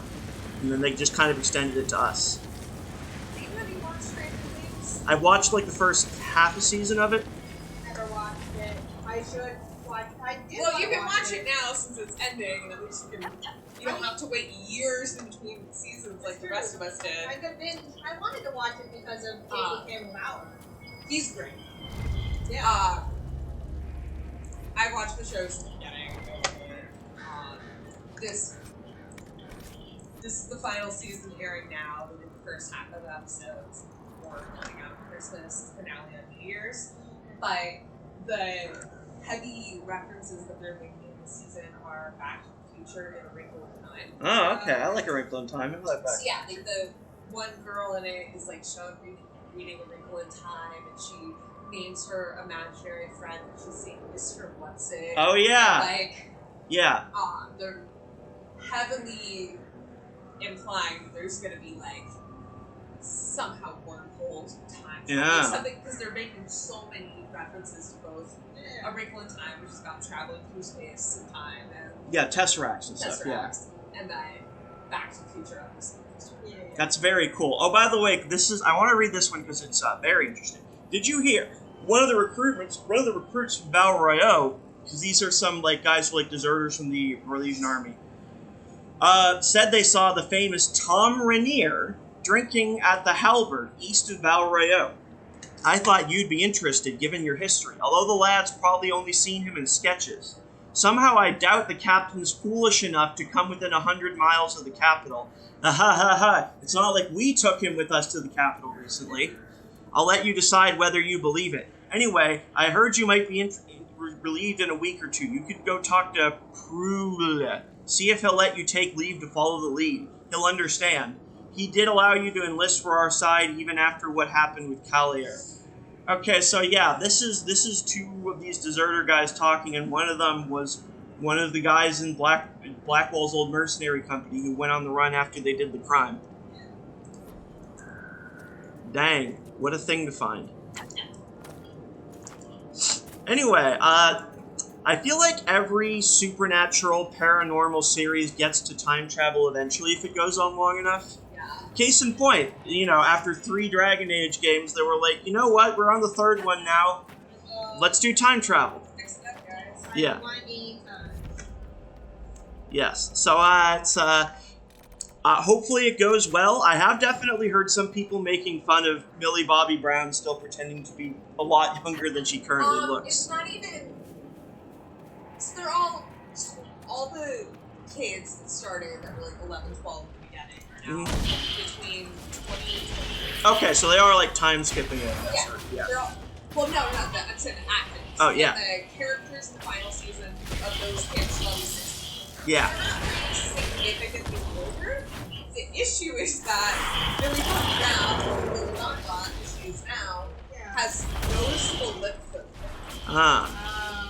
Okay, that's the issue. Like, fucking bad at watching it. It's like, Billy Bobby Brown's lip filler is really, like, getting to me. And he's like, how do you know? Because she has lip filler. And I'm like, by looking at her with my eyes. You can usually tell. I was like, what do you mean? So I actually don't know much about, so lip filler means like... Like it's an injection. Oh, yeah. It's like Botox? It's not Botox. I don't know what material it is, but it's basically like a serum type injection into your lips. Yeah, so it gives you the appearance of lips. Yeah. Sometimes they shift, sometimes it doesn't settle right, and like similar with Botox, like eventually it'll start to droop. Yeah. And like, but yeah, it's like her lips just look very full, and it's like, given the circumstances of the show, there's no reason for it. Yeah, that's a little weird. It's also like, dude, these kids just need to be done with the show. Let it move on. I've been hearing about Stranger Things for what feels like forever. It's 10 years. Oh my god, has it been that long? Yeah, this is the first season. It's 5 seasons and like a couple years between. Oh my god. So, it's been 10 years to get 5 seasons of the show, of which they all have 8 to 9 episodes. 8 to 9? Yeah. Not even a 12 or? Nope. Wow. Not even a 10 or a 12. Wow. 8 to 9. Most of them have 8. I think 2 of them have 9 episodes. Dang, okay. Because I remember, it's like back in the day, I say back in the day, but like, you know, when they used to do like 20 plus episodes for like a singular season. Mm-hmm. I'm like, that was crazy.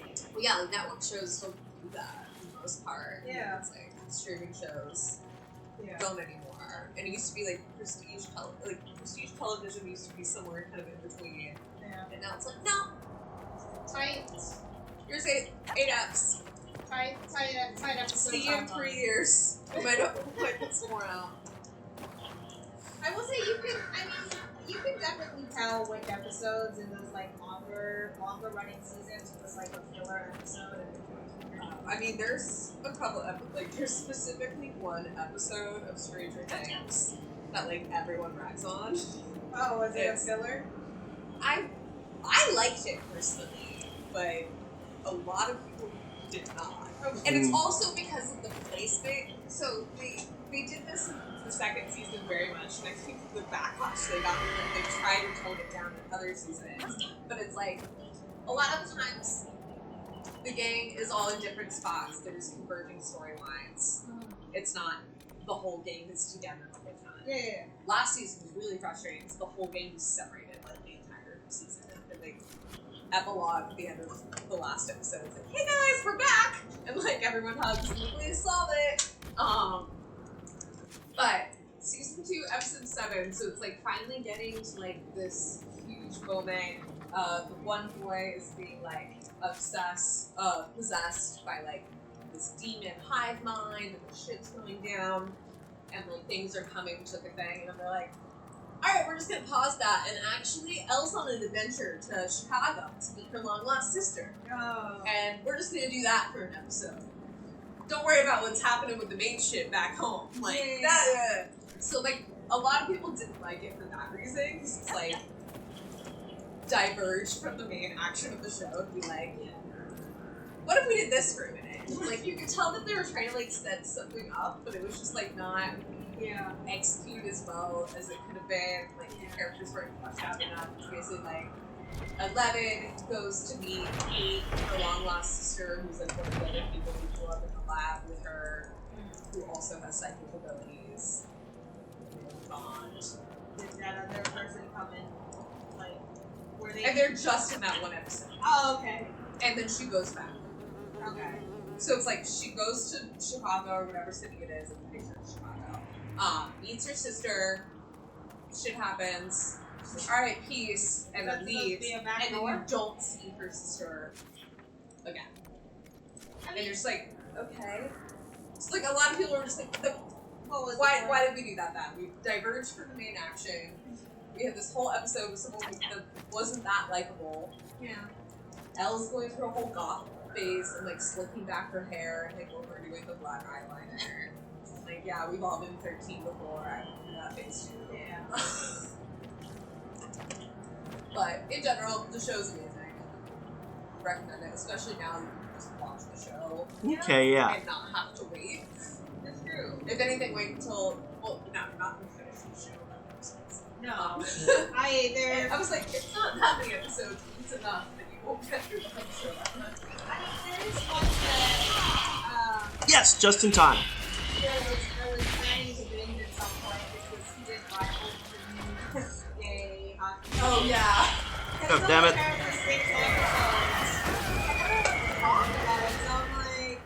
Because I got the idea from Liz. Yes. Just wait till they're all out. Yeah. And I'm like, I thought this is a pretty good idea. I don't even know anything about heated rivalry other than that it's a gay hockey series. Yeah, that's all I know. Like, Gay hockey players. it's just two rival hockey players Yep. getting hot and steamy. Gay and hot and gay. And Good I was for like, them. the entire time, all I could think was, dang, Liz's power play. Yeah, I was like, it's become like a thing. It's become real. We're all Come just on. like watching fanfic movies. Well, she told me apparently it's Stucky fanfiction. It's Steve, Captain America, and Yep. Bucky Bond. And I was like, well, Yeah, everything is fanfic. that's the first one I've heard of that particular couple becoming mainstream. Normally it's Harry Styles. Oh yeah, there's like a whole trilogy of movies about the Harry Styles fanfic, One Direction. Normally it's either Harry Styles or Harry Potter, one of the Harrys, and I'm like, oh, a new one. Long ago, when our people were strong and free, we roamed the world and could do as we pleased, but we were taught by Andruil, mother of hares, to respect nature and all of the Creator's creatures.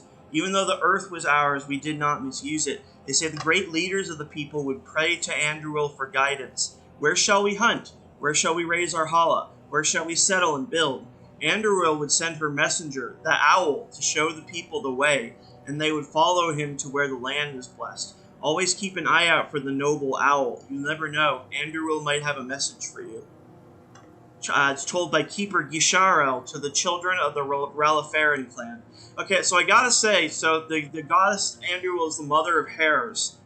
Her messenger symbol is an owl. Don't owls eat hares? That seems counterproductive. Yeah, I don't know. It's a mixed messaging. What's that, man? Okay. But yeah, no, so much, but okay, so there's well, many things I know are Harry Styles fanfic, but this one is Stucky fanfic. Yeah, and I'm like, dang, I'll probably, I mean, they did cast a blonde and a brunette, and I was like, wow, that's diversity. Evidence number one that it could be. I will say, Jordan, in general, the best way these days to get me to watch a show is to actually, like, watch it with me. So if you want to introduce me to Stranger Things at some point, I'd be down. After Yellow Jackets, y'all want to start doing Stranger Things. Oh, yeah. I Okay. watched the beginning. Yeah, we could maybe do Stranger Things and other Playful Kiss back and forth, like the Japanese one. Yeah. Oh, wait, here, I'm so excited for you to watch like the first season of Stranger Things. It's just so good. Like, I mean, Sean Astin's in it, so. No, he's Oh, okay. I knew he was in the show. I didn't know what. Okay. yeah, season 2 is Winona Ryder's like new book ride. I see. I mean, she has good taste if she's dating Sean Astin. Yeah. Yeah. Yeah, she's like the main mom. So like the show is there's 4 boys, Mike, Will, Dustin, and Is Will the one with the terrible haircut? yes. Will has a terrible bowl cut that ranges into the entire Yeah. It's just now in season 5 improving a little bit, but it's not. He's just Season 4 was so bad. Like this poor kid, like everyone's ragging on this haircut. It's god awful. And it's like some of the kids get like Finn Wolfhard got to like keep his own hair in the show. Yeah. But like Noah Shaw, like no, you get on horrible book. Bowl cuts are like really hard to like. Alright, so 4 boys who are all like 11.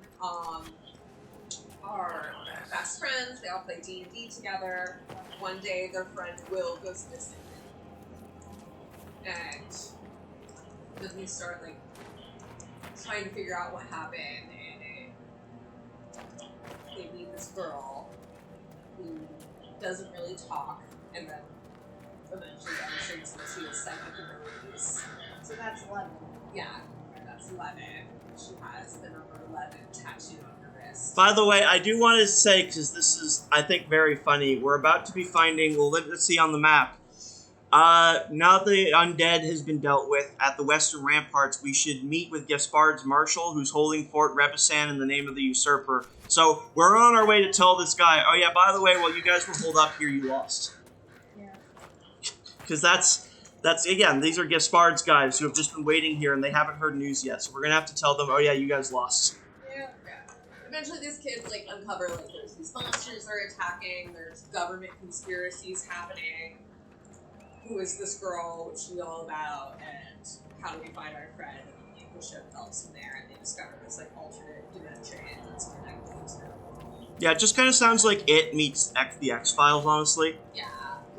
It definitely has some It elements, because obviously it's like young kids dealing with this like Weird crazy Lovecraftian shit, monster, like, on yeah. their own. Yeah. But Winona Ryder plays the kid who goes missing's mom, and she is frantic and fantastic and acting the hell out of the role. Nice. She's had less to do as the seasons have gone on and the kids have become more like confident, but in the Fun. beginning, like, it's just such a fun show and like such like 80s nostalgia. Like the opener of season 2 is the kids going trick or treating and they're all dressed up as the Ghostbusters. And it's like they're so cute. I probably would love to do a watch through of Riverdale, only because it's kind of like It's so unhinged. It's so unhinged. I know it gets so much shit, but like it goes so crazy. I didn't watch the later. Like I went on for a long time. I'm like, dang, what the fuck is happening at this point? It was like the Archie's original fighting concept bears. was so interesting, and then we went here. Now we're doing Jingle Jangle, where we got cult members, levitating babies, and people stealing organs, and the whole weird death cult, whatever that shit was. There's also like the tickling thing. Or Betty having the serial killer team. That was crazy. Dark Betty. I remember seeing them when they got powers, and I was like, I feel Yeah, then there's powers, and there's time travel, and it's like, what is happening? I remember feeling like Betty the first time I saw her powers. I was like, did Betty get skipped? She just was like, Jughead can like do like time traveling shit or whatever. Yeah. Archie's pretty much indestructible. Cheryl is Cheryl. Cheryl doesn't need anything. She had superpowers. She's already there. Oh, you guys just said a victory at last. Oh, I have bad news for you guys. Oh, buddy. Oh, And then like Betty can tell whether people are like have like bad auras or something. I do want to watch Riverdale, so maybe you can introduce me. You guys can introduce me at some point. It starts off as like a murder mystery, and then it just goes into It like. just gets more like. That was a brilliant show. It started off from like, what if there was a pretty realistic version of the Archie comics? Like, yeah, okay. And then it was like, but actually, what if everyone was just fucking insane? Yeah. It's like, oh, yeah, I mean, that's an idea. Should we tell them? Yeah, let's go. The war is over. Gaspard will never be emperor. What? It can't be over. We can still fight. The throne is Gaspard's by right. No. It is done. And we will face justice for supporting Oh, he himself. gave up so fast. I think the other guy said no, it's done. I think that was a different guy. I think one of the other ones standing like over there. I'm not sure. That was 1 second. No, I think that was a different guy. Why have you barricaded yourselves in here? We had to retreat from the Western Front. The demons and undead were too much. But it's no better here. My patrols don't return, messages are lost. I've had no word from the capital in weeks.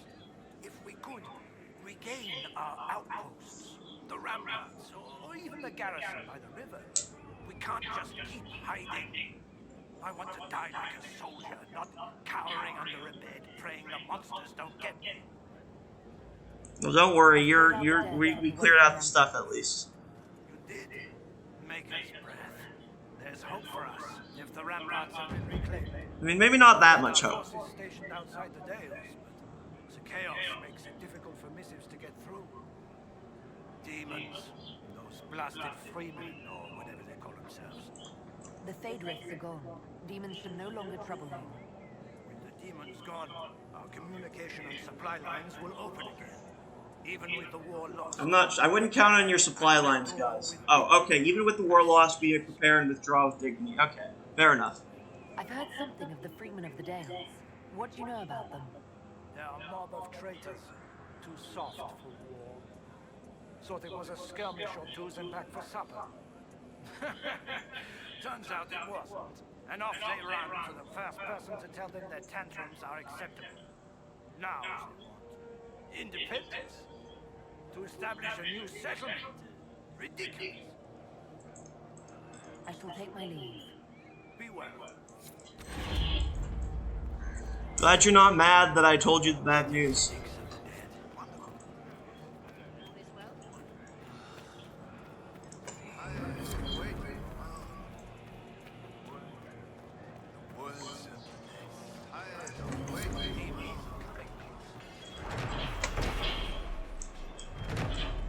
Did you know that Revis is the elven word for freedom? Revisan is the place where freedom dwells. One wonders why it wasn't given a more appropriate name after the reclamation of the Dells.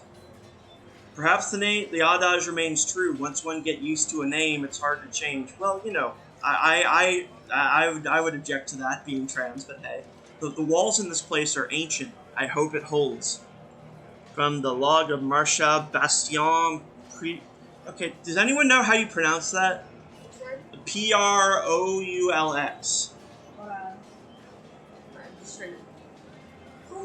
Yeah, Prue.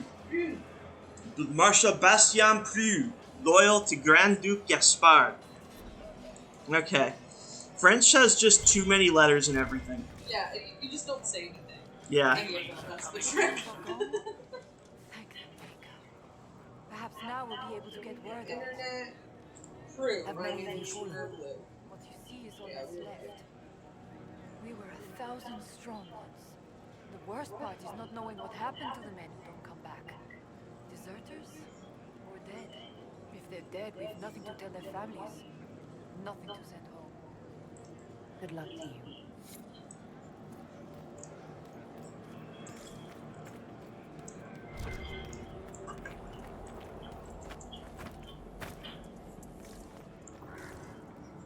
Apparently, the French. I'm listening to what is an actually very long video of someone explaining how to say this name. It takes 15 minutes to get through. Well, he's like, it's commonly named in France. Hard and Haichen, Chapter 8. At some point, once we have enough chapters, I will just pull it. Actually, no, we're gonna read the book in like a book club one day, right? Yeah. And we will have actual book club. Yeah. Unlike, you know, in Yellow Jackets, where there was no book club. I'm currently reading through. I'm not very far, but a book called Inquisition of the Wars that I had for a while. Finally. Oh yeah, that's one that I think both you and Liz have mentioned to me. It's about so they're playing like this card game, and it's about these two guys. One is named Conrad, and the other's name is like Alden. And Conrad's like he's like poor, but it's not shown. It's not implied. It's not said explicitly why he's poor yet, but he's poor enough that. Oh my God, Ma, you can't just ask people why they're poor. But he's like working multiple jobs. He's dropped out of college, but again, he's very like cagey about it. And Alden's neurodivergent. He's pursuing a medical degree, but he's not very like he's not keeping up to his life plan. So these are two guys who are like into this card game, and they're trying to through this mutual professor that they know, who like is like a gamer grandpa. He's like, oh, I have like tickets to this gamer convention where you can get like seats on the tournament, where the chances is that they could win a spot on a pro tour. And Conrad's like, yo, this can get all the this could solve all my money problems, which is great because right now I'm technically homeless. Yeah. And Alden's like, this is my dream because he like loves this game. And the thing is, they hate each other. But they're like, I'm like, we're not heterosexual observations about each other. Like, Conrad's like, Alden's got elegant shoulders. Yeah. And Alden's like, Conrad just always puts me on edge all the, like, but Alden's nervous about flying. Oh yeah, this is the other area we cleared out, by the way. This is where Vivian has the thing we need to find. But yeah, sorry, what were you saying? Yeah, Alden's nervous about flying, and Conrad can't get plane tickets because he's poor. Yeah, sure. So Kramer Grandpa is like, yo, what if we road trip it, and he has like a gigantic car, and I'm at the point where it's like, Alden and Conrad, they get into another argument. And during this time, Gamer Grandpa injures himself so bad. And so I think this is going to lead to them being only two in the car. And they're road tripping to like the other side of the country. So they're just going to spend like hours in this car with each other. And I'm like, oh. And apparently there's only going to Of course. there is. So it's enemies to lovers. There was only one bed. Why is there only one bed? Are you Road Cassandra? Really hitting all the tropes. Why would you even ask that? I will say there are some people who ship Barrett Cassandra in the enemies to Just lovers because way. two people dislike each other doesn't mean they're about to kiss, Sparkler. Not according True. to the books. Yeah, they feel like they Don't kind of have a mistake me for Legolas hack and who Gimli wrote thing Hard in going on. Hightown too. I can spell. Hard and Hightown, the repuntioning god. I do like the idea that it's full of typos. Yes. Merrick's like, I would never write like this. I will say that playing this game with you guys has been fun because you guys are connoisseurs of trashy, ridiculous romance novels, which again is from the sound of it basically everything Barrett writes. Oh, yeah. Inquisition. I love trash. Trash content. Yes. You know what's surprising? You know, I've never read like a bona fide Harlequin novel. I really feel like it should be in my repertoire. But I've never. I feel like. What defines a Harlequin novel again? I think it's the name of the publisher. Yeah. Oh. So They just typically do like romance. But they're like typically, yeah, like a smutty, and they always have like weird titles. Like, they're always Like Chuck Tingle level weird, or? No, like they're just like kind of vertical movie weird. Yeah. Usually like just overly specific in weird ways, but vague in a lot of others. Okay, If so- that makes, like I can't. Okay. Well, I interesting. Okay. I will say I do want to read a novel by Chuck Tingle one day.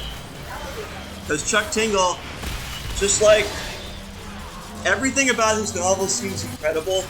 Yeah, like, at least with Harlequin novels, like for instance, like one is like Christmas with the Secret High School, or Cinderella's Bargain with the Billionaire. Okay. Or like the Italian Bear. Okay. I'm trying to find one that's like super weird. Or like super like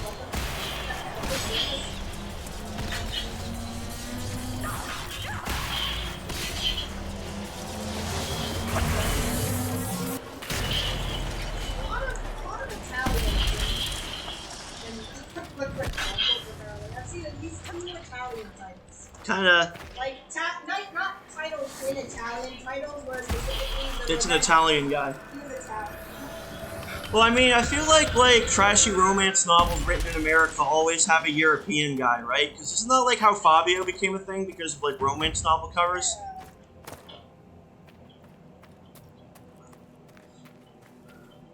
Like, I love this one, which is Italian Tycoon to Remember by Justin Lewis.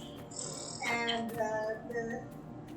the premise is Freya has amnesia following a car accident, so she basically has her last 5 years wiped.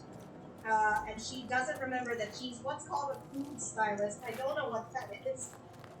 You don't? Anyone need a hand? Stylist too. You hear that? Anyone need a hand? Now, I was gonna make that joke, but Iron Bull beat me to it. The dead hand, the great stone hand, was something of a mystery. One assumes that it's a piece broken off from a larger whole. If so, judging by the size of that one hand, I imagine the entire sculpture to be, well, large enough to require the use of obscenities to describe it. Thus, I have only one question. Where is the rest of the statue?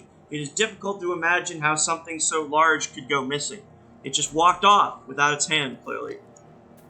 From foodandwine.com, how to become a food stylist. What is a food? All food stylists are chefs, but not all chefs are food stylists. Okay. Food is beautiful, but sometimes certain dishes need a little bit of love. Are they basically just like They're the people who arrange the food to look good in pictures. okay? It's like a stylist for a photo shoot, but with food. Wait, is it like that lady who makes cakes that look like things that aren't cakes? No, it's like, I'm gonna take a picture of this food for this restaurant for this magazine's friend. Okay, let me arrange how it's gonna look on the plate. Yeah. From scratch. There's actually a lot of really cool I remember seeing this one time, this like video about food photography and like how much so much of like what you see isn't food. Like them adding glue to cheese for pizza to get that stretch. Oh yeah. Pizza's pulled out. Like, I did hear about that once. Yeah. So I think those two go hand in hand. Gotcha. I see. All right. So now that we've discovered what a food stylist is, Yes. Like, what's let's go on. But it's like she's like, oh, I don't get how I've been working with this hot Italian chef and not like how am I not jumping his bones? And then, I'm usually just like hopping on dicks left and right. but What's with me? and then It's like I'm at my job or something. she's like, oh, but this guy, he's like so cagey. What happened between us that he's I'm like, what? Maybe he's cagey because he doesn't know you well. Your work colleagues. He doesn't want to have a romantic relationship with you. He doesn't want to. What's the word? What's that phrase saying? You know, don't shit where you eat. Yeah. Yeah. But it's just like they're all. If you've never been in a fight with your boyfriend at work, it sucks. Oh boy. I don't even know. So this sounds unhinged. Yeah, I don't even know where you would get like in the wild a Harlem novel. Certainly at the bookstore. Probably just at a bookstore. Any books. Any books. I think I just don't go into that. It's probably just in that romance section that it's usually all the books I avoid for some reason. Pretty. In a haunting, this archway might collapse on me at any moment, Way. Dorian with his. If you guys ever want to come over and walk over, That'd be fun. That would be fun, yeah. Oh, here's Princess Proposal for the Canadian campus. They're all Harlequin novel titles are very like none of it ever rolls off the tongue. They're just like, what's the most awkward way?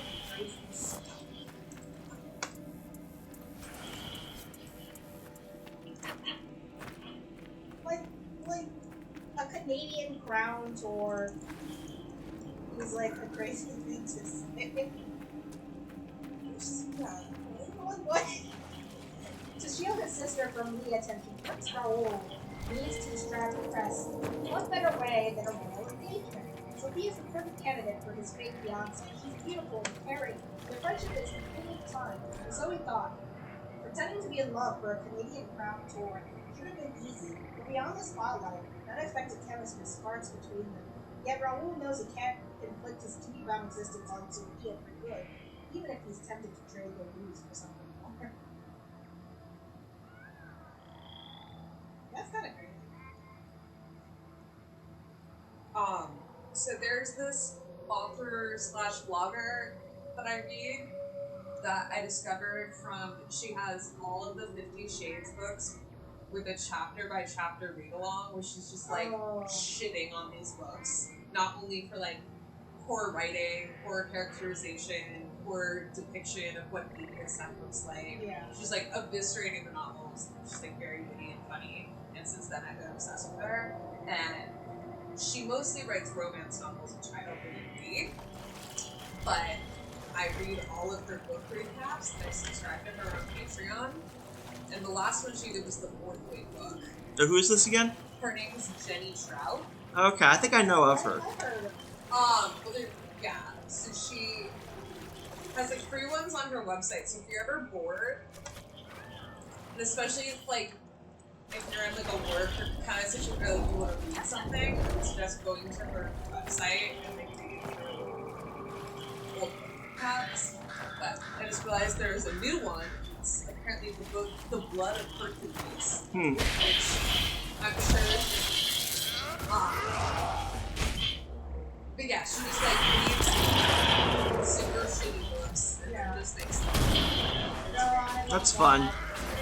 But it's also funny because like she has a multitude of health problems, like she's dealing with a lot, but she's definitely like somewhere on the autism spectrum. So there's sometimes when she brings up stuff that she reads, she's like, why would they say this? This doesn't make any sense. Like, I want to just like hold her hand and be like, oh honey, like no.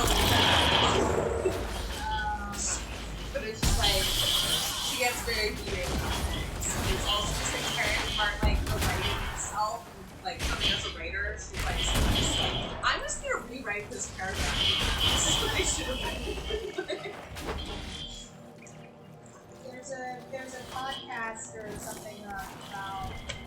similar to that, and they reviewed like Tyra Banks' Modelland, which is also she does it. Oh, she does it too? Yeah, she did something on Modelland, and it's actually of her books that she reads, and she calls it like the Jealous Haters Book Club. Yeah.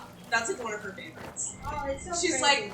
like, actually, like, as far as these things go, like, this protagonist is a lot more likable than a lot of the female protagonists we read, who are just, like, so helpless and annoying and like me. One of the rogues just, like, have no actual, like, backbone. Oh, it's another Revenant line. Or wait, no, actually, no, it's a dude in armor. But still, he kind of looks like it. It's over. Thank you for bringing us. Yeah, Cassandra greatly approves. Oh yeah, sorry, what were you saying, Jordan? Okay, something about that Jenny Trout and how... Tyra Banks books. She's like Modelland. I know there's a podcast I've listened to before that's like celebrity memoirs. But that's obviously a celebrity memoir. Yeah, but I've never read the actual book, but from the bits that I read that was in the best way. Being like, oh, this girl's name is Kiki Winifred. Oh yeah, the names are just like what? And then I read a little bit of it, and I was like, this not to be books.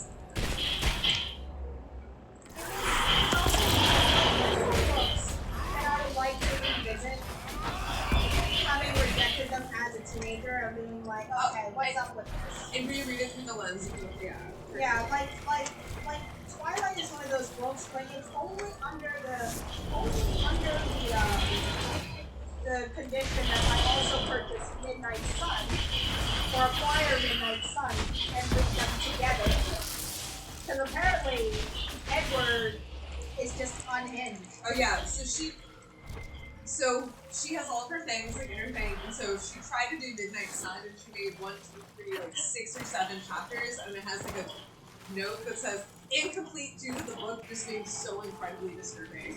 I remember seeing like the one, like someone being like, so this is what, like, you know that Twilight scene where like they're like in the meadow, and it's like, do you want to know what Edward was thinking at the time? And they do it, there's like Edward being like, there's like a million insects in this, like this square foot of this book.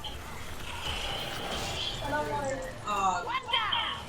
So like that part where like Edward like apparently using like 2 other vampires as like rear mirrors in a car.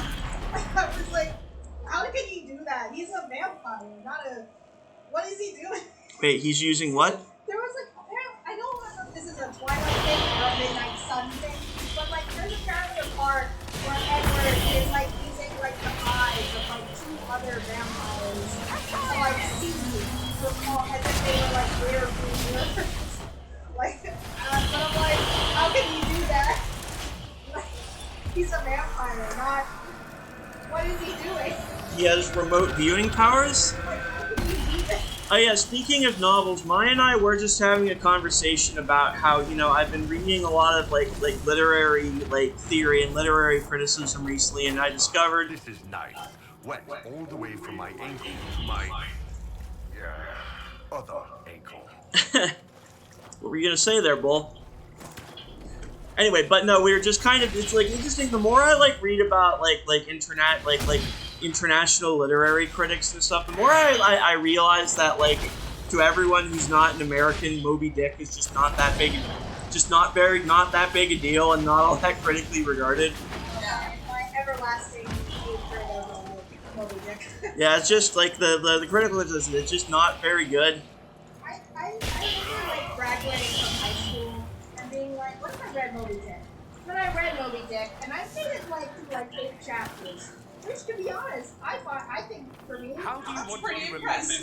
for Moby Dick, pretty good. Come on, now Dorian and Cassandra are talking. I don't have any control over how I'll be remembered.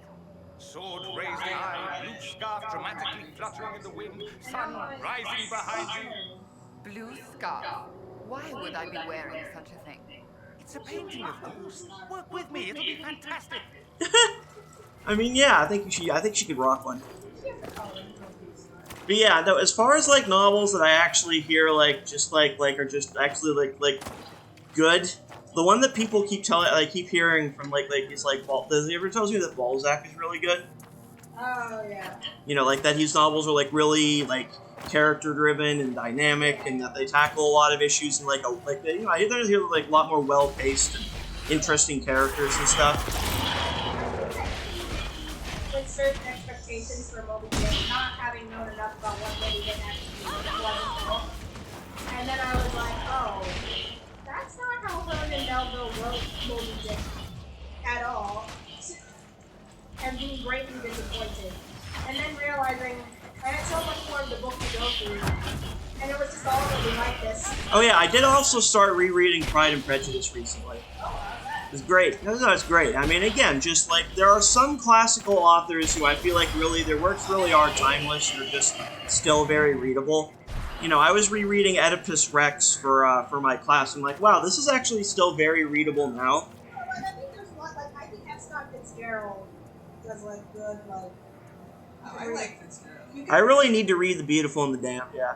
You can read a book from his and it still reads now. Or. By the way, can I just appreciate that she asked us to bring her The Heart of a Snowy Wyvern, and it's Bring Me the Heart of Snow White? Because it's just like, yeah, no, she's got the Maleficent hair, like they knew what they were doing. But yeah, no, sorry, what were you saying, Mai? I don't remember. We were just talking about, let's see, Jane Austen, oh, right, readability of like F. Scott Fitzgerald. Oh, F. Scott Fitzgerald, yeah. Yeah, and then again, I'm like, why couldn't Herman Melville, right? Yeah, and like Jane Austen is even older than Herman Melville, and again, Oedipus Rex is literally more than 2 millennia old at this point, but they're honestly a lot easier to read. Sometimes I'm like, no, you're gonna tell, like, I get, I've seen some comments where it's like, oh, it's actually like a dissertation on like writing itself and like language and all these different things, and I'm like, okay, show me where the author said that.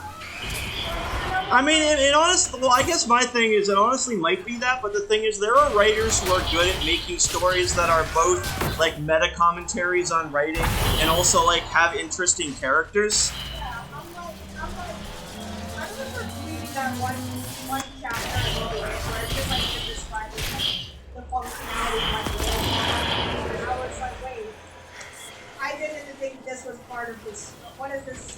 Why are we doing this? This could have been a footnote. Yeah, like, I would have loved this as a footnote. As a separate thing in the chapter. Like an index or like an appendix sort of situation. yeah, like, if, you know, Hamlet, you could say, is kind of a meta-commentary on plays, right? Because, it's got the play within a play thing. But, like, Hamlet is also, like, a good story with, like, interesting characters. Yeah. Pace, and it's, like, paced. Part of me wants to revisit Moby Dick, but then I looked at it my second time, and I remember reading it. Moby Dick I care about is the stuff. Oh yeah, that's a good place. You need to go back there sometime, it's been a while. That was my mom's favorite. Oh, nice. Yep. She loves miniature. Hell yeah. I love a good shawarma.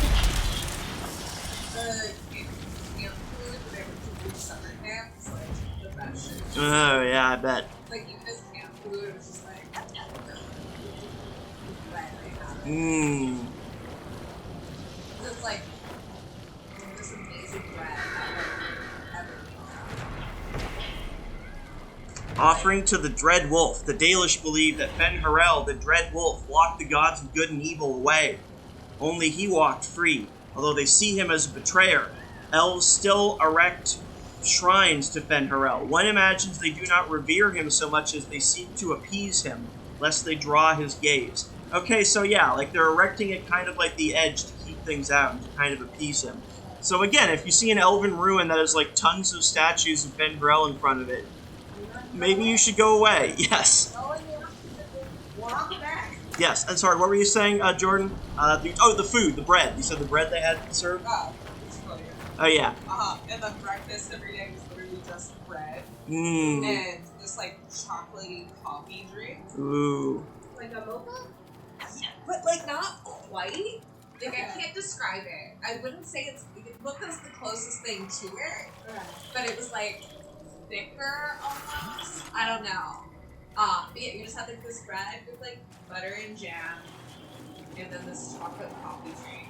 And then you have like a snack at lunch every day. Like before. Y'all want to fight a dragon? Siesta. Which was like every afternoon. There was like nap time basically. Oh yeah, so they do siesta like in Spain. Yeah. I love it. So it was like, you wake up, you do breakfast, your morning classes, you have like snack, siesta, time activities. You have like a late dinner, and then there will be like an after dinner activity. It's just like, they were really skewed like, sleep in, stay up late, we have a nap in the afternoon, like everything's sleep. Maybe since it's like the hottest part of the day, it's like go inside and stuff. And then when it's this everything, you go to the water. The sun. God, just all this goal. The water was gorgeous. And it was like sprinted out. It's so sweet. It's so clear water. Camp was like on a hillside. After mealtime, all the counselors clear our plates away, which is another departure from American camp. So the counselors would come and take all of our plates away, and then they would like put on music, and everyone would just like get on the tables and start dancing. It was like literally like being in the camp. This was like everyone would like push the plates off and get up on the long dining tables. And really there was like music videos that they were referencing. They would all be like choreographed. That's fun. And I'd be like, what dance is this? And we would try to teach me and the one other American girl. She was like, we don't know what's happening. Why are you on the table? I was like, why the mac and foods are on these tables dancing? It's wild. Never be. At Camp Friendship, we can never. That was so fun. That does sound fun.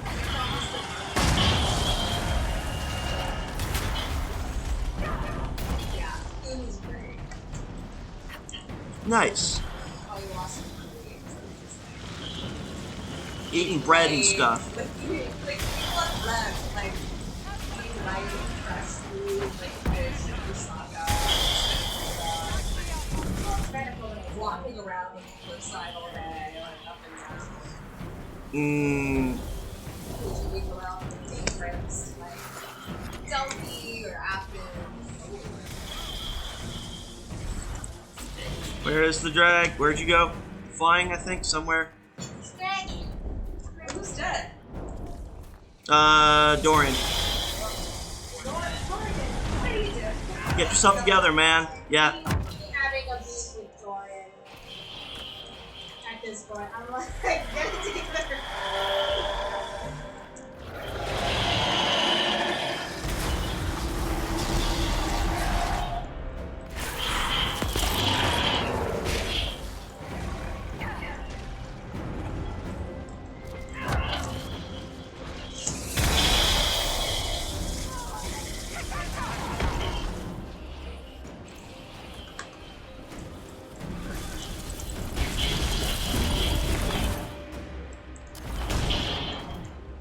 Because it was bothering me. I did go back and be like, why can't Edward see these other vampires and vampires? Because I was like, how can you do it? And apparently the answer is through telepathy. So it's like, the vampires there, he's using them in their senses. And through that, you can then determine what's happening. Yeah, we're about to die. Whoop. Oh no, we did. Oh no. Well, Start the game over. where's our save point? Hopefully not far.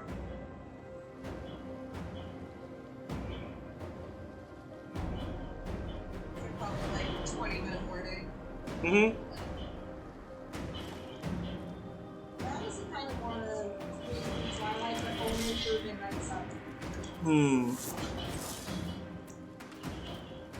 Although apparently, from what I've heard, Bella in the book is actually better than Bella. Interesting. Okay. Like, Bella's more unhinged. Oh yeah, I thought Bella was When more the outcasts interesting. make the black powder. She's like, Ruins your nose all for over the days. place, and I'm like, okay. It's like the opposite of the 50 Shades movies.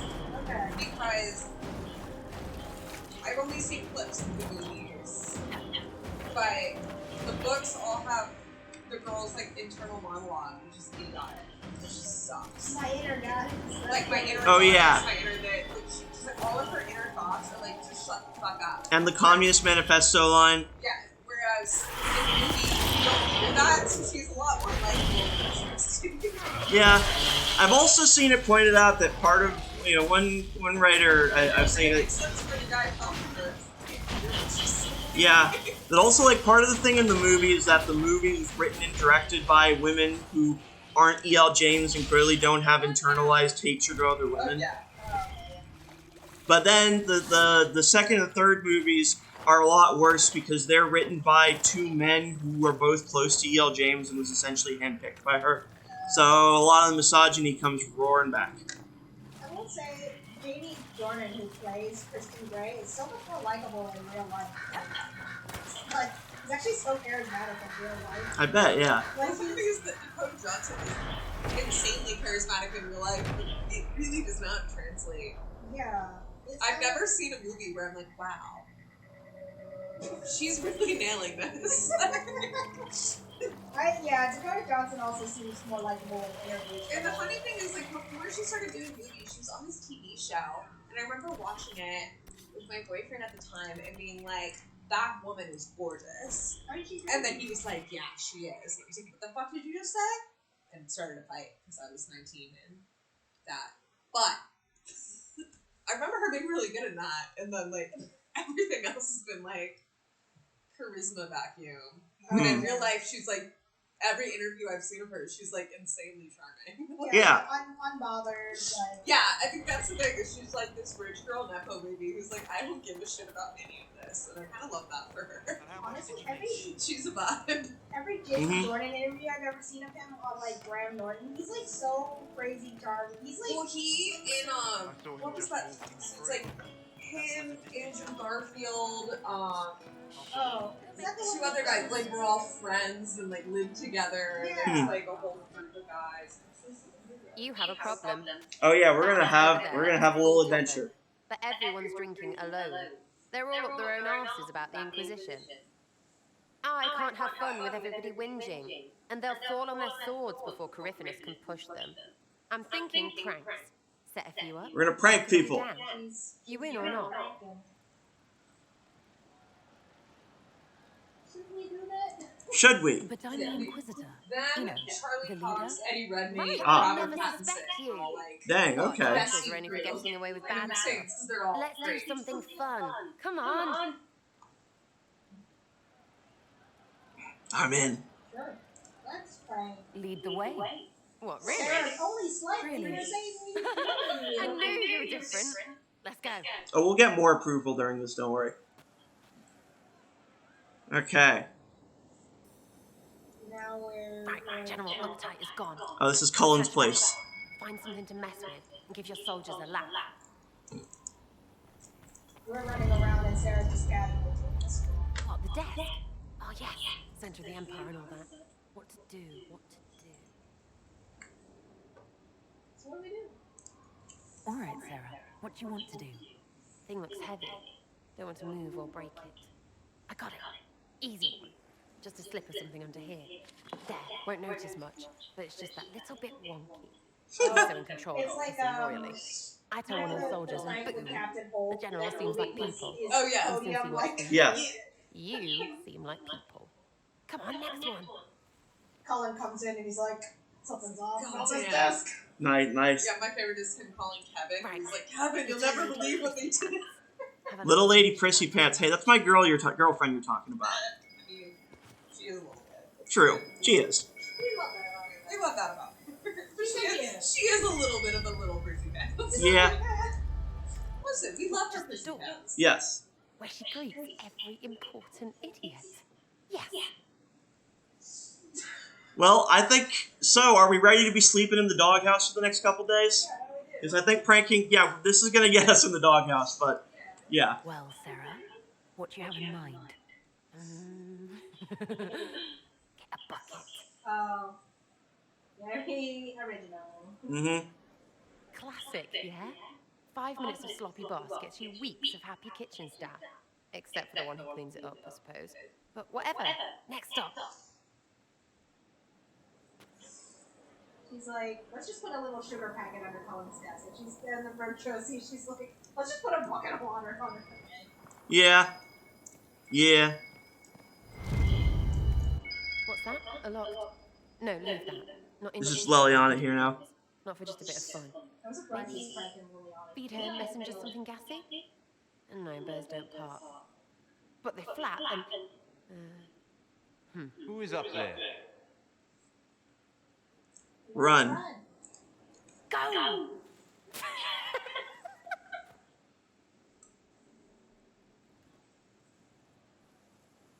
That was fun. An inquisitor of the people, still remembering you're one of them. If all they got was the herald stuff, the serious bit, you'd start to sound pretty scary. That works, but not for long. I'm like, let's keep inspired. Pranks. I'm down for pranks. Whatever it takes. I'd start throwing pies if it kept people inspired. Pies is so good, and Coryphanus would never do that. Good thing for you, innit? Because from the bottom, everyone up top sort of seems the same. It was fun chasing you, Inquisitor. Nice for you. Hey. You! Oh, frig. You did it! Yeah, we're definitely sleeping in the doghouse tonight.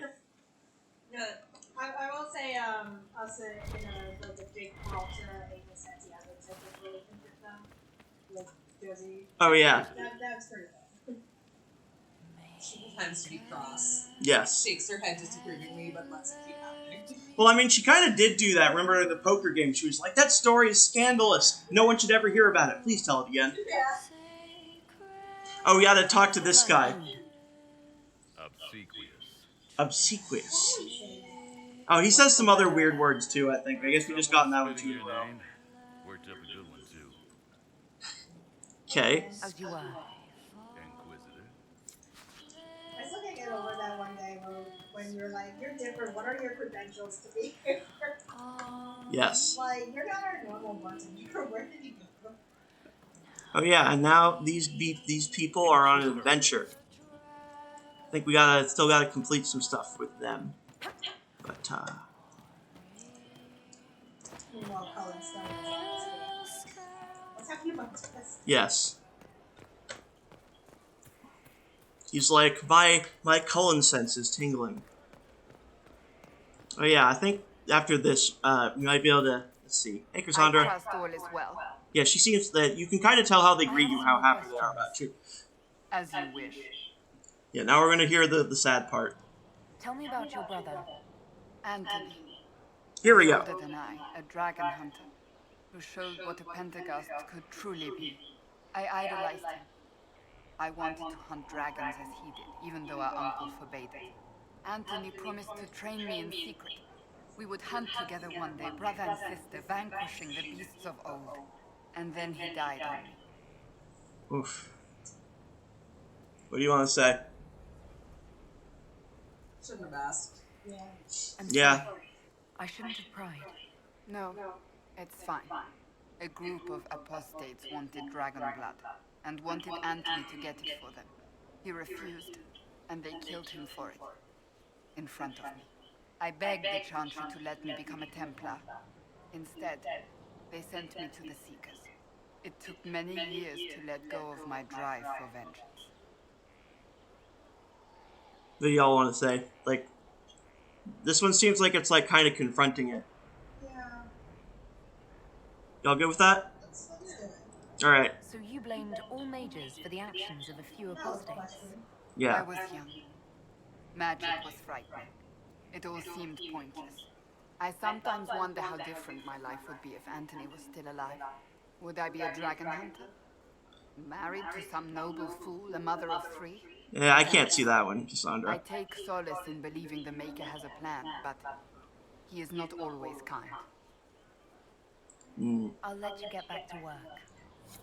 Usually, to be honest, I really don't find solace in those words. Yeah. I don't either. Well, I mean, you know, that's... Some little, I hear it, but then I'm like, I don't know. Yeah, I don't know. Maybe maybe some things don't. Bad things don't need to have a deeper reason to happen. Maybe they just Your happen worship. because they're bad.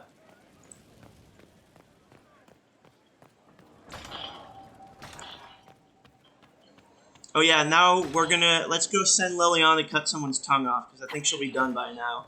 I think we should be able to, and then we can give Vivienne the snowy white thing, and then we can level a cutscene with her, and that'll be our end. We can complete her Disney villain arc. Okay, yeah, we did finish Liliana's thing. Inquisitor, here are the results of my research. I trust they're satisfactory. Your spy master said she let me stroll around with my shackles if they please you, but sing no false praise in my account. Alexius. Oh, we got a new amulet from it. Nice. Okay, yeah, I mean, you can let him do some strolling. Oh, yeah, rumors. A songstress comes with lies and thoughtless gibes. I hated her. She pulled my hair. A minstrel with no tongue can tell no lies. Let's see what we heard. We're doing it. Okay, and then we got Inquisitor. Per my earlier recommendation, I'd like permission to send some of the chargers to Adamant Fortress. That's the Warden Fortress we invaded. The Inquisition already destroyed most of it. My troops can tear down enough of the rest that doesn't turn into a stronghold for demons or Venatori or whatever else is out there causing trouble. Kind of seems like a shame to destroy an old castle, but I get you. Yeah, I think Cullen can handle that. Let's spare some men. Inquisitor. I definitely do appreciate that you do get a sense that all these people have kind of different contributions to the Inquisition. Oh yeah, speaking of Cullen and his contributions, we'll make use of the Warden treaties however we can. We're so close to Corypheus, we'll need everything we can use for this final push. Yeah, I did like his answer there, when he's like, excuse me, we're fighting a Darkspawn Magister, though. Even if there isn't an actual blight. So it's like, I literally cannot care. Yeah, he said his priorities. Yes.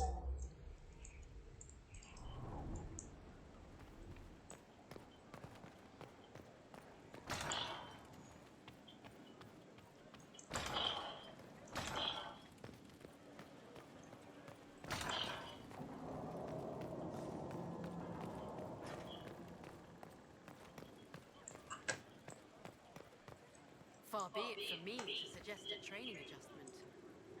What can I do for you, my dear? Is it too much to hope that you've brought me the heart of the snowy wyvern? Yeah, let's talk about what's If you going want the on. wyvern's heart, you'll have to tell me what you're using it for. I can do better, darling. Give me the heart, and I'll show you what it's for. Will that suffice? All right. One heart, as requested. How kind of you. Please accept this as your payment. I must begin work immediately. I should apologize. I must admit that I'd completely misjudged you, Inquisitor. I would like you to come with me to see this through. Okay, so see, she's warming up to us a little. Yeah. Slowly but surely.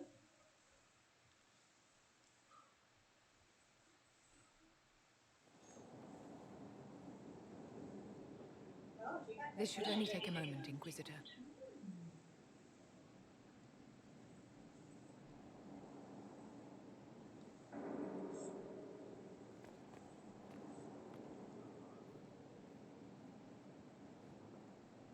I'm here, my darling. Yeah, so now we're going to find out why she's not available.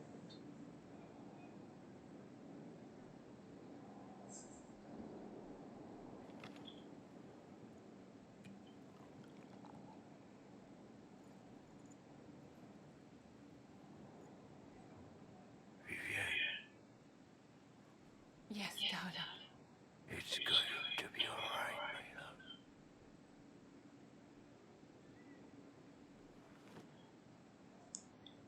My darling? Bastien?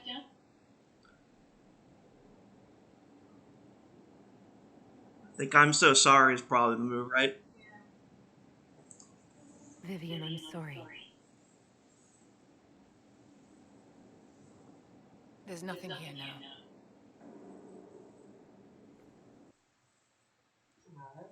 Mm-hmm.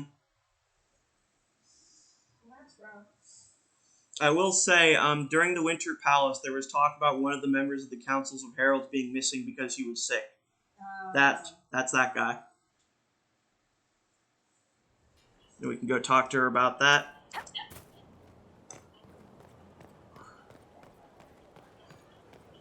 But yeah, do either of you know who Madame de Pompadour is? I feel like I've heard that. She was a mistress to King Louis the... 15th. Yeah, No, the 15th. Yeah, 14th or 15th, I'm not sure.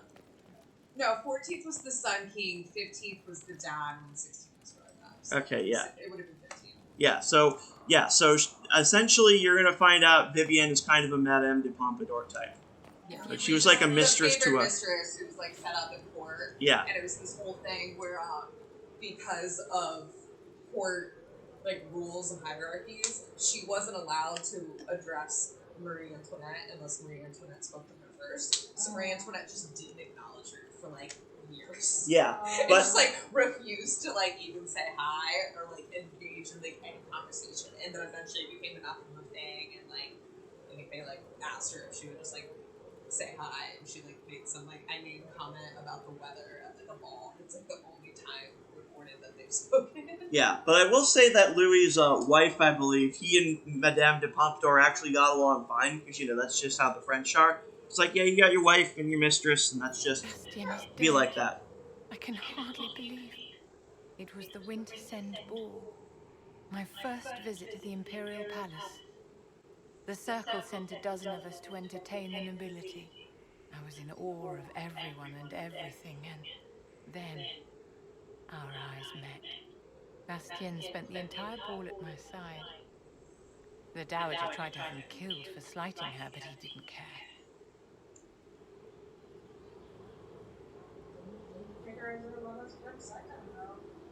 Yeah. Falling in love across a crowded ballroom. Sounds like something out of a children's story. He was a dashing rogue, and any defects he might have had were made up for with rank and importance. It was a more innocent time, I suppose. And now he's gone, and I must write to his son Laurent. And his sister will make a terrible fuss if she isn't informed first. And I'll need to arrange for the chantry services. Maker only knows how long that will take. I think we should ask if there's anything we can do, right? If I can help you, just say the word. No, my dear. The story I recall isn't about that mistress. Excuse me, I have so much to do.